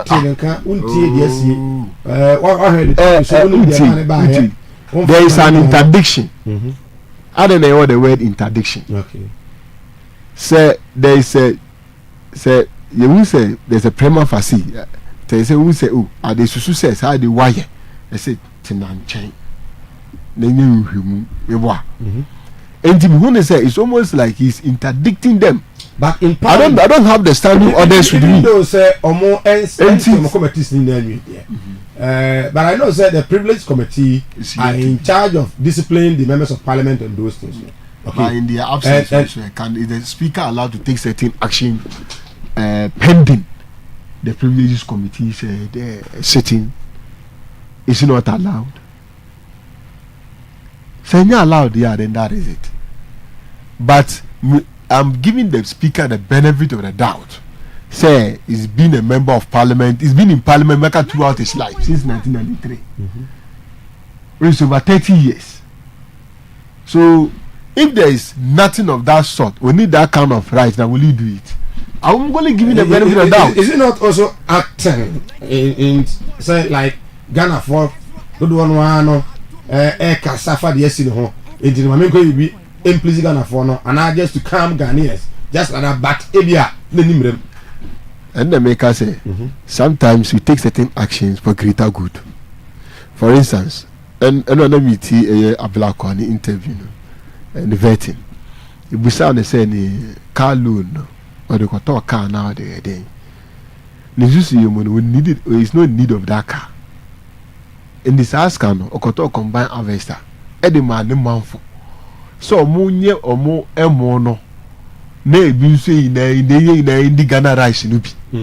And this decision, no, they will come to V8. No, them being there for the greater good. Sometimes look at the greater good. They been ye manfo ina no ye ombe ton omo eno no ye se ne say dey na obey ono be no that question it was just a feather in his cap. And people say you are trying to pin him down, trying to let Ghanaian know say OG loan is can or combine harvester. One fan koto BB for his personal gain or the man for so mo fan your mo rice farm. Med ye cry mo debiano e meba for mama na $1 no and I say cedi no be na wadin kakra no de na and to V8 no the talk combine harvester. Are you losing it? So to me say as a country, it's about the greater good. Are you losing it as a country? The type of people we've been electing them to parliament. Me former MP was AJ. I don't think so. AJ would have done this. Are you losing it? Say yeah. Now I say. Elected people are almost said they need that. Yes, almost said that they need that level of as it be or this cabana trouble. So you said that anyway, how credible they are. Are we losing it as a country? Yes, Sir Mike. The quality of persons are more contested for election. CC. Above from power, and it's because of the way we chastise politicians, and then the way some politicians are carry on. There are certain decent people they don't want to enter into politics. There are certain decent people who are making it genuinely can't come into politics. Former member of parliament for Asantakim, I think Andra Piakubi. Yeah. We in the primaries, the appearance on the media, they all kind of say the because of they are, then the following one, uncle. And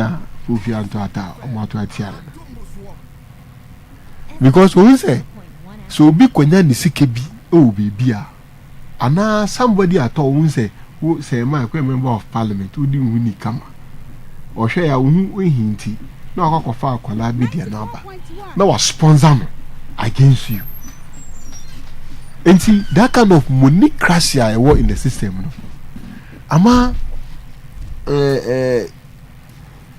certain caliber of people are avoiding the position in parliament. Because so here CD the research on how much you need to win to become a member of parliament now. As at 2020 no, then 40 billion cedis, 4 million Ghana cedis. How many teachers much are there for over 20 years they are willing to serve their community better afford this amount of money? Who among within the community willing to give him this money? Civil servant. I was say there so Baba servant in the Parliament of Ghana. Until there have been some individuals who have the money and are sponsoring some certain people. In terms of the decent people are not contesting. And this whole time say, are we losing it? We are losing it. Because the caliber of people going to parliament now, per the research of CDD and Kuno, is an indication, say, it is time to bring about, at least say, law on your source of income. Maybe I was Usika. Edibayo campaign, we should start investigating some people. On kwanya or more fast or music me a certain campaign on me. Until then, the answer to the question is that we are losing it. Right. I was in Ezra 94.1 FM and of course Ezra TV. etwa ho sema aba eba ebeto aso sedu ofia ha PNP say nya dan ya say na no na bera mbona tia no waka no nya dan ya we say back to PPP sorry PNC na all beto aso sedu general secretary edema PNP na ye no AD enkomo na do pay etwa ho sema aba eba ye beto aso ye ba sisia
Sir Mike, Jimensa brought this to herself. And Jimensa and Charlotte will say, "Uma prove to Ghanaian say, Isi Jumano, and then Majuma." With all due respect to the female listeners, and I say women activists in this country, they proving to us say, and yet Ma Ijuma, the Electoral Commission of Ghana, a Bema Ijuma, because the kind of listening ears are Bema one, Ma Enibi, Ma Ewo Ego. And the two have demonstrated that. Okay, Charlotte, there will be kind of announcement I will make about logo. We saw it, we like it, we cherish it, it represents we also show any demeanor. Ubi anka, why are you there? Na is to say when the politicians are around a lot of programs until you represent our interest, you represent and share and think like some the way they think, because at IE, political parties are more representatives at a point. Now special rep to the IE, Atik Mohammed, economic police analyst, with some others from other political parties. IE Ababe a meeting point. Political parties in Asia agree on certain principle for you people to project it to the respective state institution. Enti Obi to say Jane there. Now she was the perfect replacement. But Oba, in education, I did find halo effect, they say a fan. Ama we say, you made the ideation in Sano, an independent body. You must be fair and firm to all manner of persons. There were certain demands, not only maybe the main opposition are making, civil society organizations are making. What did she say about them? Obabe registration or changing the equipment, Bright Simon and Co. These are think tank. At least you give them the benefit of the doubt, listen to them, listen to their proposition, and see how Obetimi Akawujumid, She ignored all of them. She became a person of herself to the extent that she was not representing the people. She was like, she want to pay back to the appointing authority. That's how I saw it. To the extent that Obi to say Bosman Asare, I didn't account no. We name say Dr. Bosman Asare.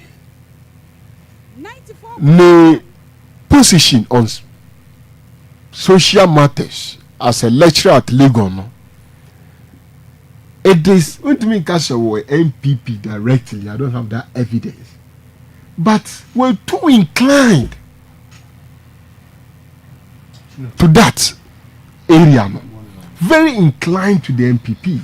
This one is a common knowledge. We can research some time back. I think head on to 2020 or so. It was obviously in favor of the then government. And with such a person perceived say or belong to this particular political orientation, the EC job is not for him, because EC job na ho bi nyina no ejina the perception of the people. Send a nipa do na yusu say sa nipa oteno eno na this no represent. Say na ejide say sa nipa we dey nim no say oye MPP, PNC, PNP when you show any political inclination biano. These are the kind of people we need.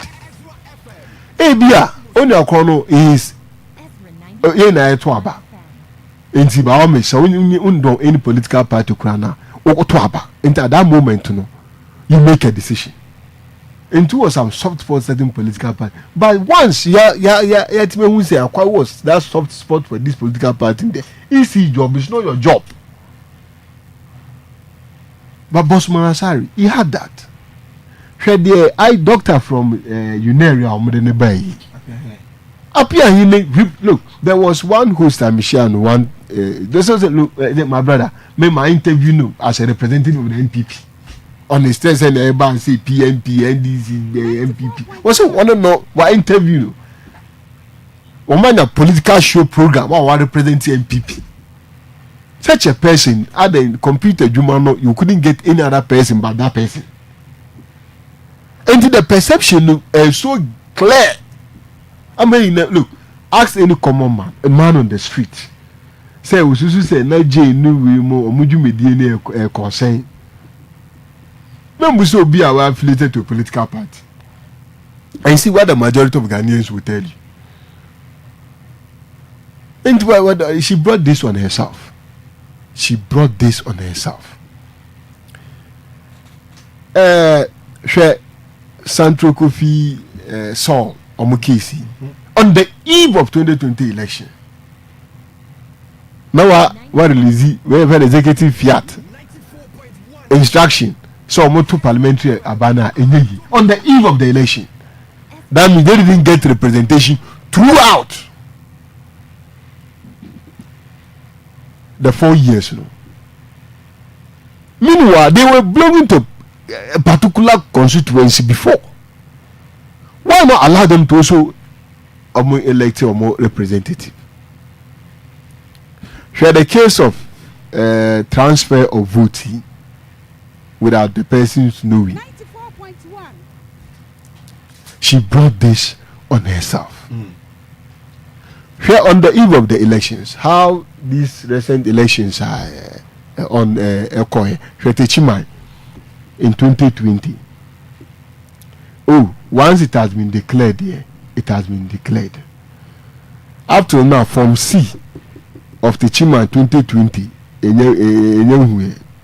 when you are host of newspaper, what Busa said that formula away 94.1 up to now. You find nothing. Yeah, about 2024, some areas I am making declaration. You claim it's under duress. And for that matter, one year too. You so your baby recollection now. How do you go about it? Ezra 94.1 FM. Say baby recollection now. How do you go about it? Look at how the whole thing has been mad with a lot of suspicion. So to me, this petition, she brought it upon herself. But be it as it may, I strongly believe, say, you should be given a fair hearing. Say the Mika ye no will book maybe so they are, and then we should have to show you the exit. Because for some time now, it is clear, say ode say be ode o papa kra ebe to say easy na say ojina election Ghana say ya. So we lose. But we make say we a statement NPP for edikan emeki ye no NDC for edikan emeki ye ba ye be yi no say the Kufuado e ba ye na omi sanoto say no intinya de mo kan no mo ye no ma had official of NDC and now say among for no mo ka o mo asem. Who are the official of NDC? As a party, no, or more communication channels are the so the communicators of the NDC. when say one thing is that the third I bet na say ya dodo and say my no our respective opinion on the matter and then necessarily the party nankasa de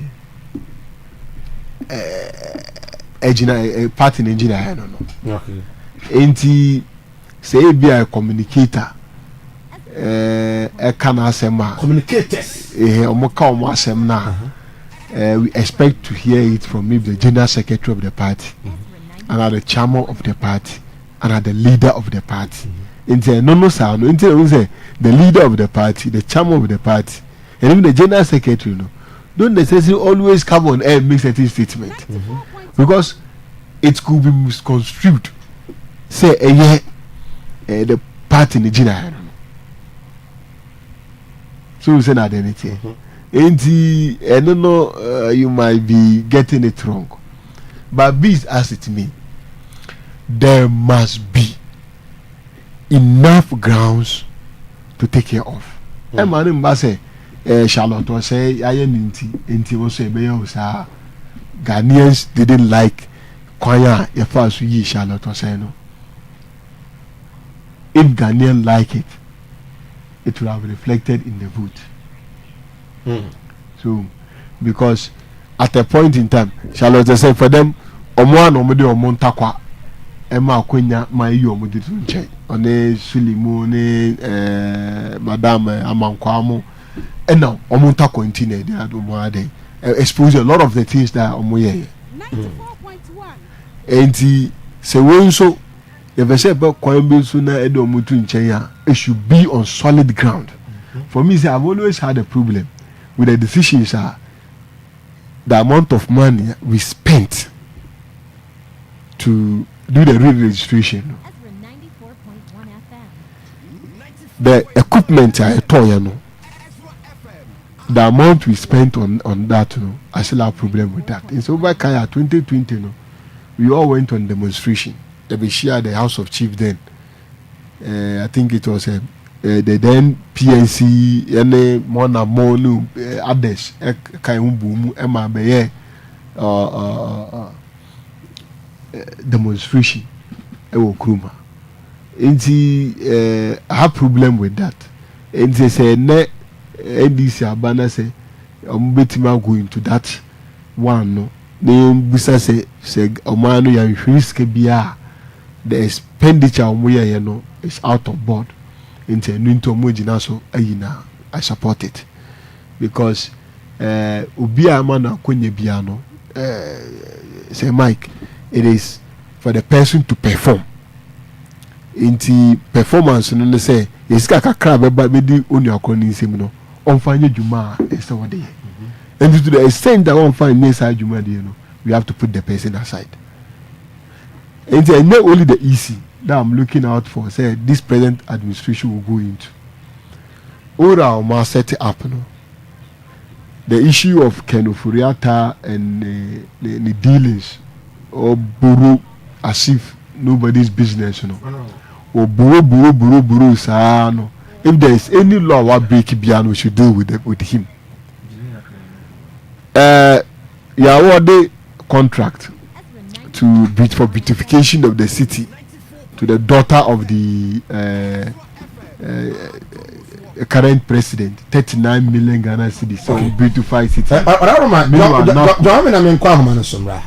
Many the presiding member for Kumasi Metropolitan Assembly, Honorable Patrick Frempong, including Komo on issue and concerning the elections on the Council of State. Omodi release aba as Arabia Koswa omani enye PM otime kan pay Ezra TV Ezra Radio sama ikini bia wako there. Good. Yenya the release amode aba concerning the violations most Ekoswo or the various MDs e wa Ashanti region.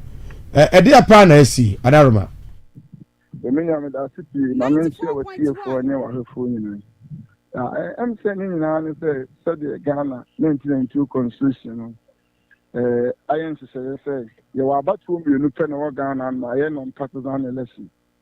This assembly level election and a council of state election.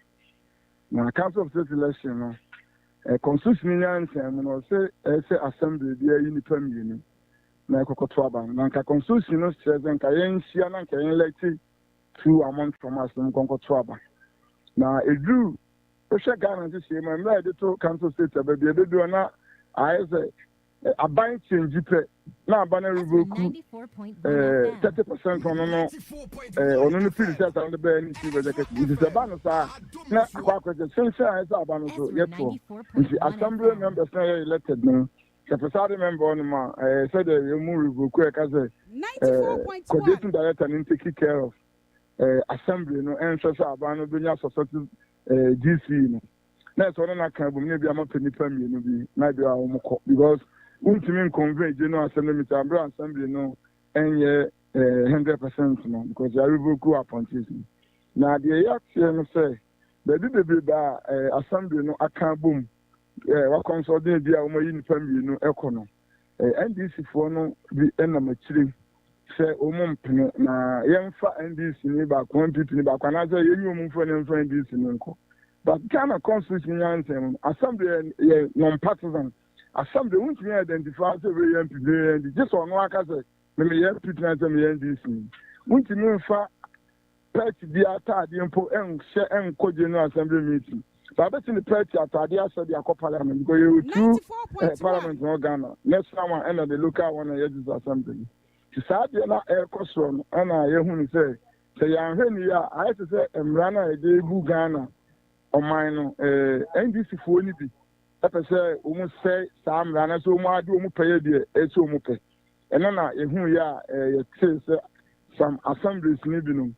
And then my air costume, did dinner, Konoma for exactly, and they go come with presiding members. So, but you also assembly in presiding member. Be an upside member near Ponty and answer Umukrans to me and some eco generality. And also, coordinating director elected assembly members from Ebobo, who penny perm, the Nipam Union, yes, only MPP for another NDC for.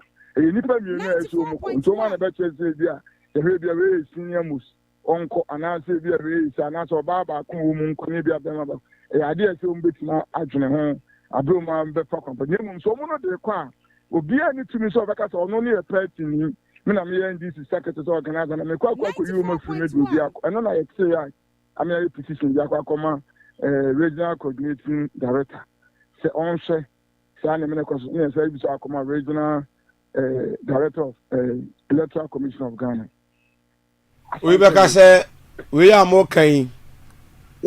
We are dean of all the presiding members within the region.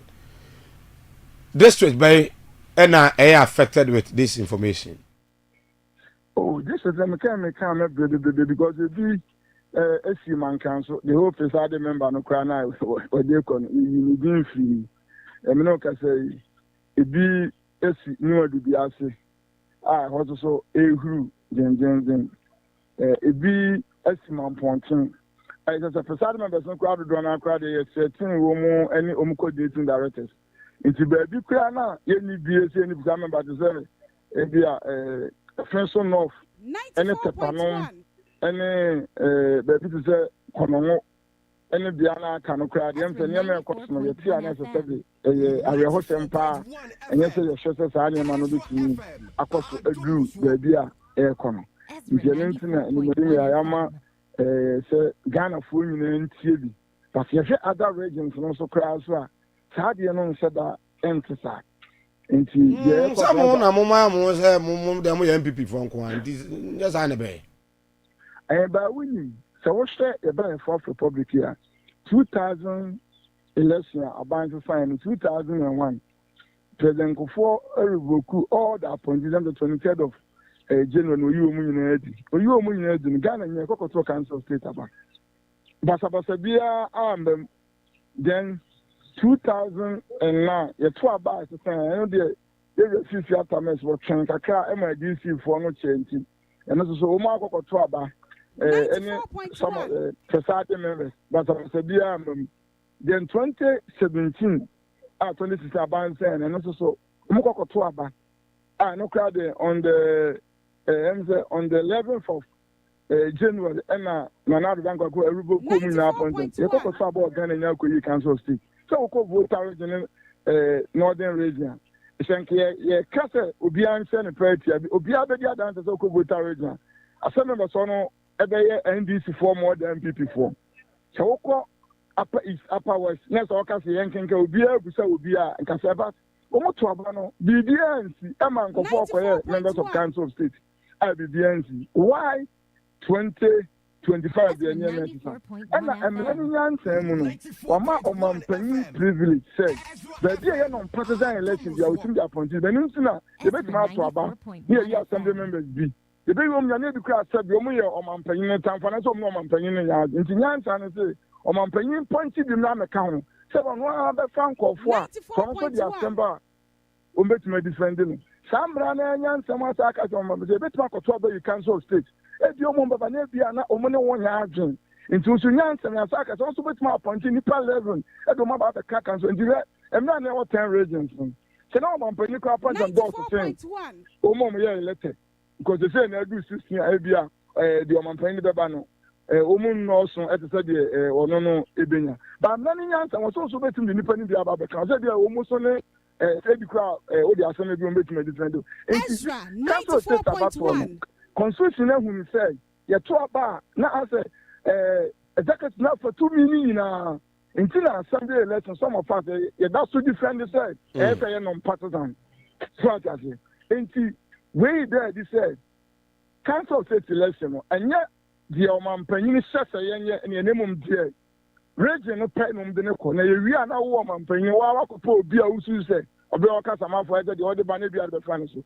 In Tiadentina, I said the Nipper because of for contrasting. I am Yama, Omuni sell to me no. Name 2 million on call for Omnia so mu no moon for uncle for any. Patrick, why mon air selection no? A Nipper 2 na or more could not the district no. And then more about our region no. Why want to ask selection? I'm the campaign constitution says, I say it's Yania Twaba, assembly level. But I'm quote here, since 206 business assembly. Yen Twaba came with the NKC women, the Dunkaka Council State. In assembly, do one resolution at all that I say about the chief executive member and Concoto. So, would you even agree with me, say? More some members no crown and more complain. More than so, a murder on Mabuso. Oh, Mechase, and ya knew Ghana Mlano na boom lanos because they say I'm in the work. Senka Abana and Pointe, so Abana Riboku 30% and Menka bit more convey meeting. And the idea central government, Mom na boom lanos, and yet they also say, Senyata is in the constitution as young Cotobank, ya Chesan Cabana di DC for the banner 30% Yatua Berry, and Yatua Berry now. Yes, she has any problem in Congo. Or be any problem. But they just say, yes, you are in the Congo. I can't have state elections in Congo. So upon convention, Modiaba, a presiding member, and that of the ABR, the DC or MC or the mayor. For instance, KMA, Muni mayor, Enti Ayawo, and Hawaii. Now, the mother Nequano, one of the in America, say, Emran think I am Twaba, and to me, as a presiding member, the name coordinated about General. Nyan say, Metnaka say, Obaba, oh, fear be our change, young Fanenco, and Yajin. Yes, because we didn't convey General Assembly meeting. Be a senior must be young Fanenco, be a new person, young Fanenco. Say, what is any Panaconet or Assembly member and you can name Assembly because that's a petition about the Tiao say. What is uncle for any question and card in the country? And with our assembly, there will be any problem. But over my explanation, tell me to make my assembly welfare because we say at Twaba, Amami as a presiding member, Nipa in your question is there. Assembly no members here, dear near that, no, yet, yeah, Casama for another one, and I know as a welfare chairman. Let him the knuckle. Let me like I said, you also say, Obiaba Payne or Quaba, Abia, we senior, I'm the number, and I say, wait. About the presiding member paying or carbon to the number call. And I said, if you Uber at the wide age any time, but say, constitution, so that's a young ban for Me and change a baby MC and then 30% now send the committee. And then Minister I'm not because I know I'm learning. So far as Sadia no more Sonia see and go to Abano. With that assembly members can't mean let's take council state. I'm asking this because Ebion Sokrano is of the view say the presiding members know so Ebia take his stand. Enti most more share Ebia me person Thomas and Mike. Enti also share the one assembly wa no ever agree with you to vote for Sir Mike. That one what the coordinating director also the person near Simmons in Ekro. When it comes to that and so that is also being unfair. Enti there is no in as much as blame a political party NDC say omono a person will interfere no. The process itself at the various assemblies is also unfair. And I make us NDC as a party to me say you but NDC as a party between the local government ministry na court to say and I say you because abanu creba betu yenya ato because assembly no yan constitute any day omu debem but say omu mom na baba be you obi dey because I'm running can be as a political party be name what's the assembly if you say yeah that's omu fi na kwa fa so yeah so omu the whole suit. Wow, that's too bad. Yashre, the Dean of Presiding Members in the Ashanti region, Patrick Frimpong, and in Como. Well, yeah, for several crown, I agree. We are Monday, you better so now, Edisa and Common. But we must say, Diaba, and it's they are only making allegation because officially the NDC party, no. Make that attempt no, so it's just an allegation, and the presiding members no, make against the NDC in the Ashanti region. Let's leave it there. Yeah, share the back could do. So, yeah, fancy now. Yeah, sorry, ever no air. Now I know good so. I think so. Whenever we see on this Council of State issue. Yes. Opoman, the Atuja. Where Patrick Frimpong, the Dean of Presiding Members. Yeah. In the Council of State, elections, beginning this is one that must necessarily be done within this shortest time, at least. More time. That time, now it was 2020. It was a continuation. Into the DCs were still at post. Into it was around February. Yeah. Okay. So it means at the time in the case, but now the contention into DC ni ho. So what DC no one am coordinated right and koto. Exactly. That should. And the whole thing. Because coordinated directors they take over. Omona per the release about no. Actually say omo actually on to say benya DCs. It is a convention say a DC, MC, mayor, and the presiding member there. Now the DCs are acting, so the directors are acting as the DCs, mayors or whatever. If you know, other than presiding members no, as you allow the directors to go and vote. To go and vote, and they say more. So I'm surprised. And the fear is that now no coordinating director biara na go to abano. Although onipa trim dey win there, but director was not trawa.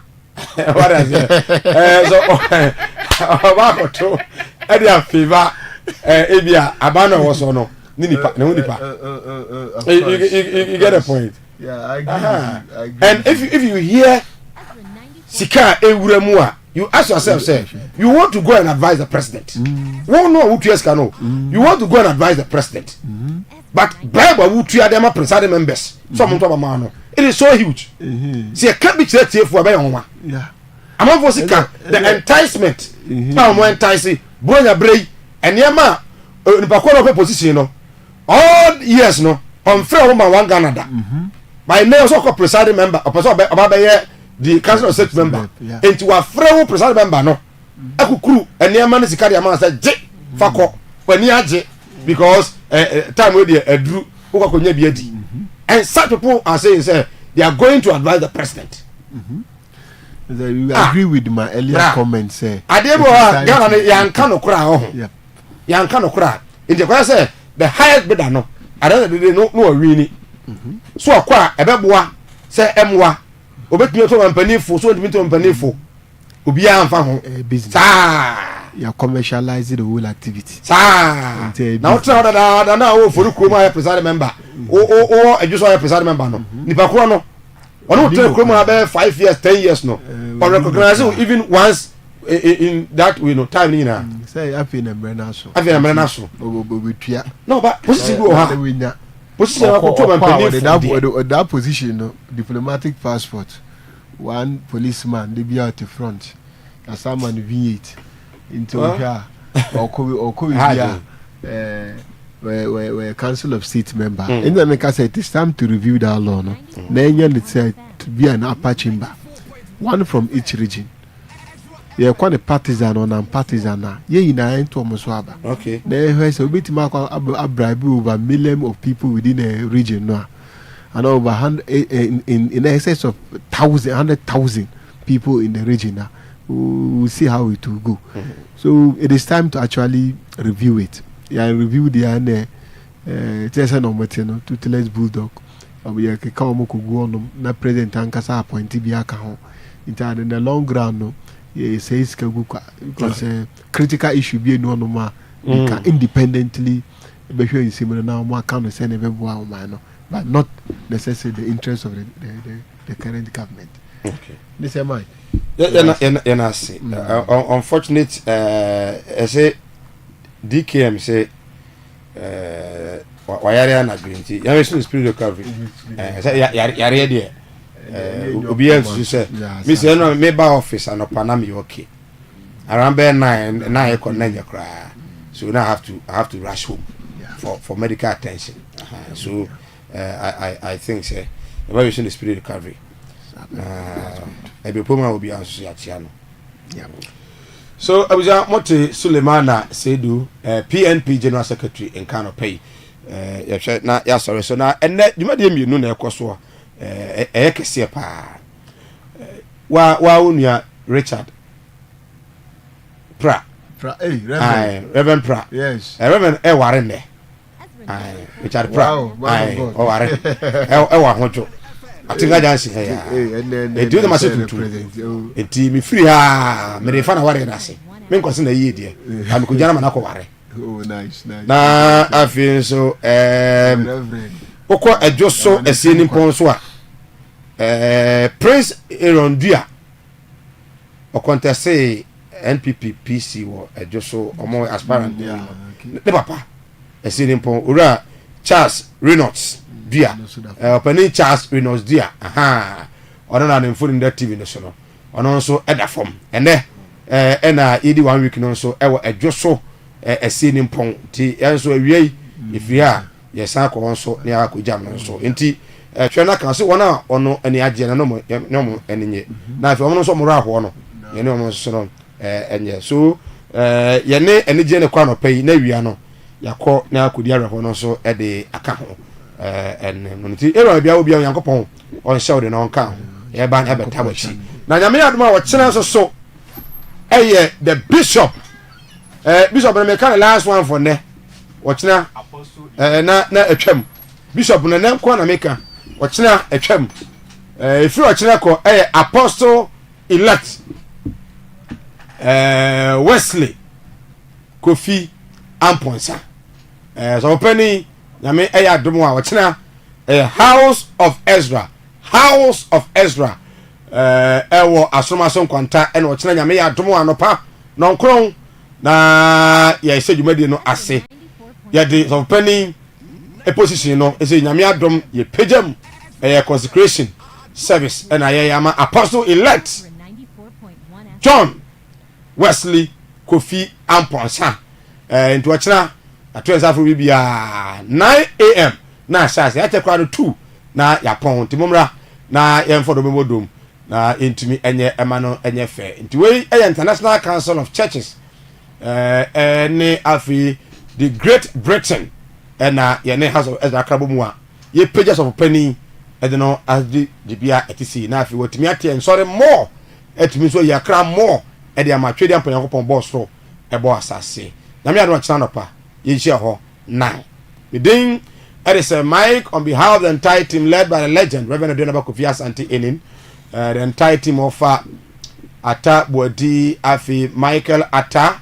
Nations Okoja Amai Opoku Ruben the entire team ni na no anopay we are grateful so nyamre na hwe me sorry na afi so penny and so the nyame 7 and so abetwa so nyame ya dom no dom ya era juada ye besan asia until then have a good morning yakramo nyame style na on kamo ye besan asia bye bye.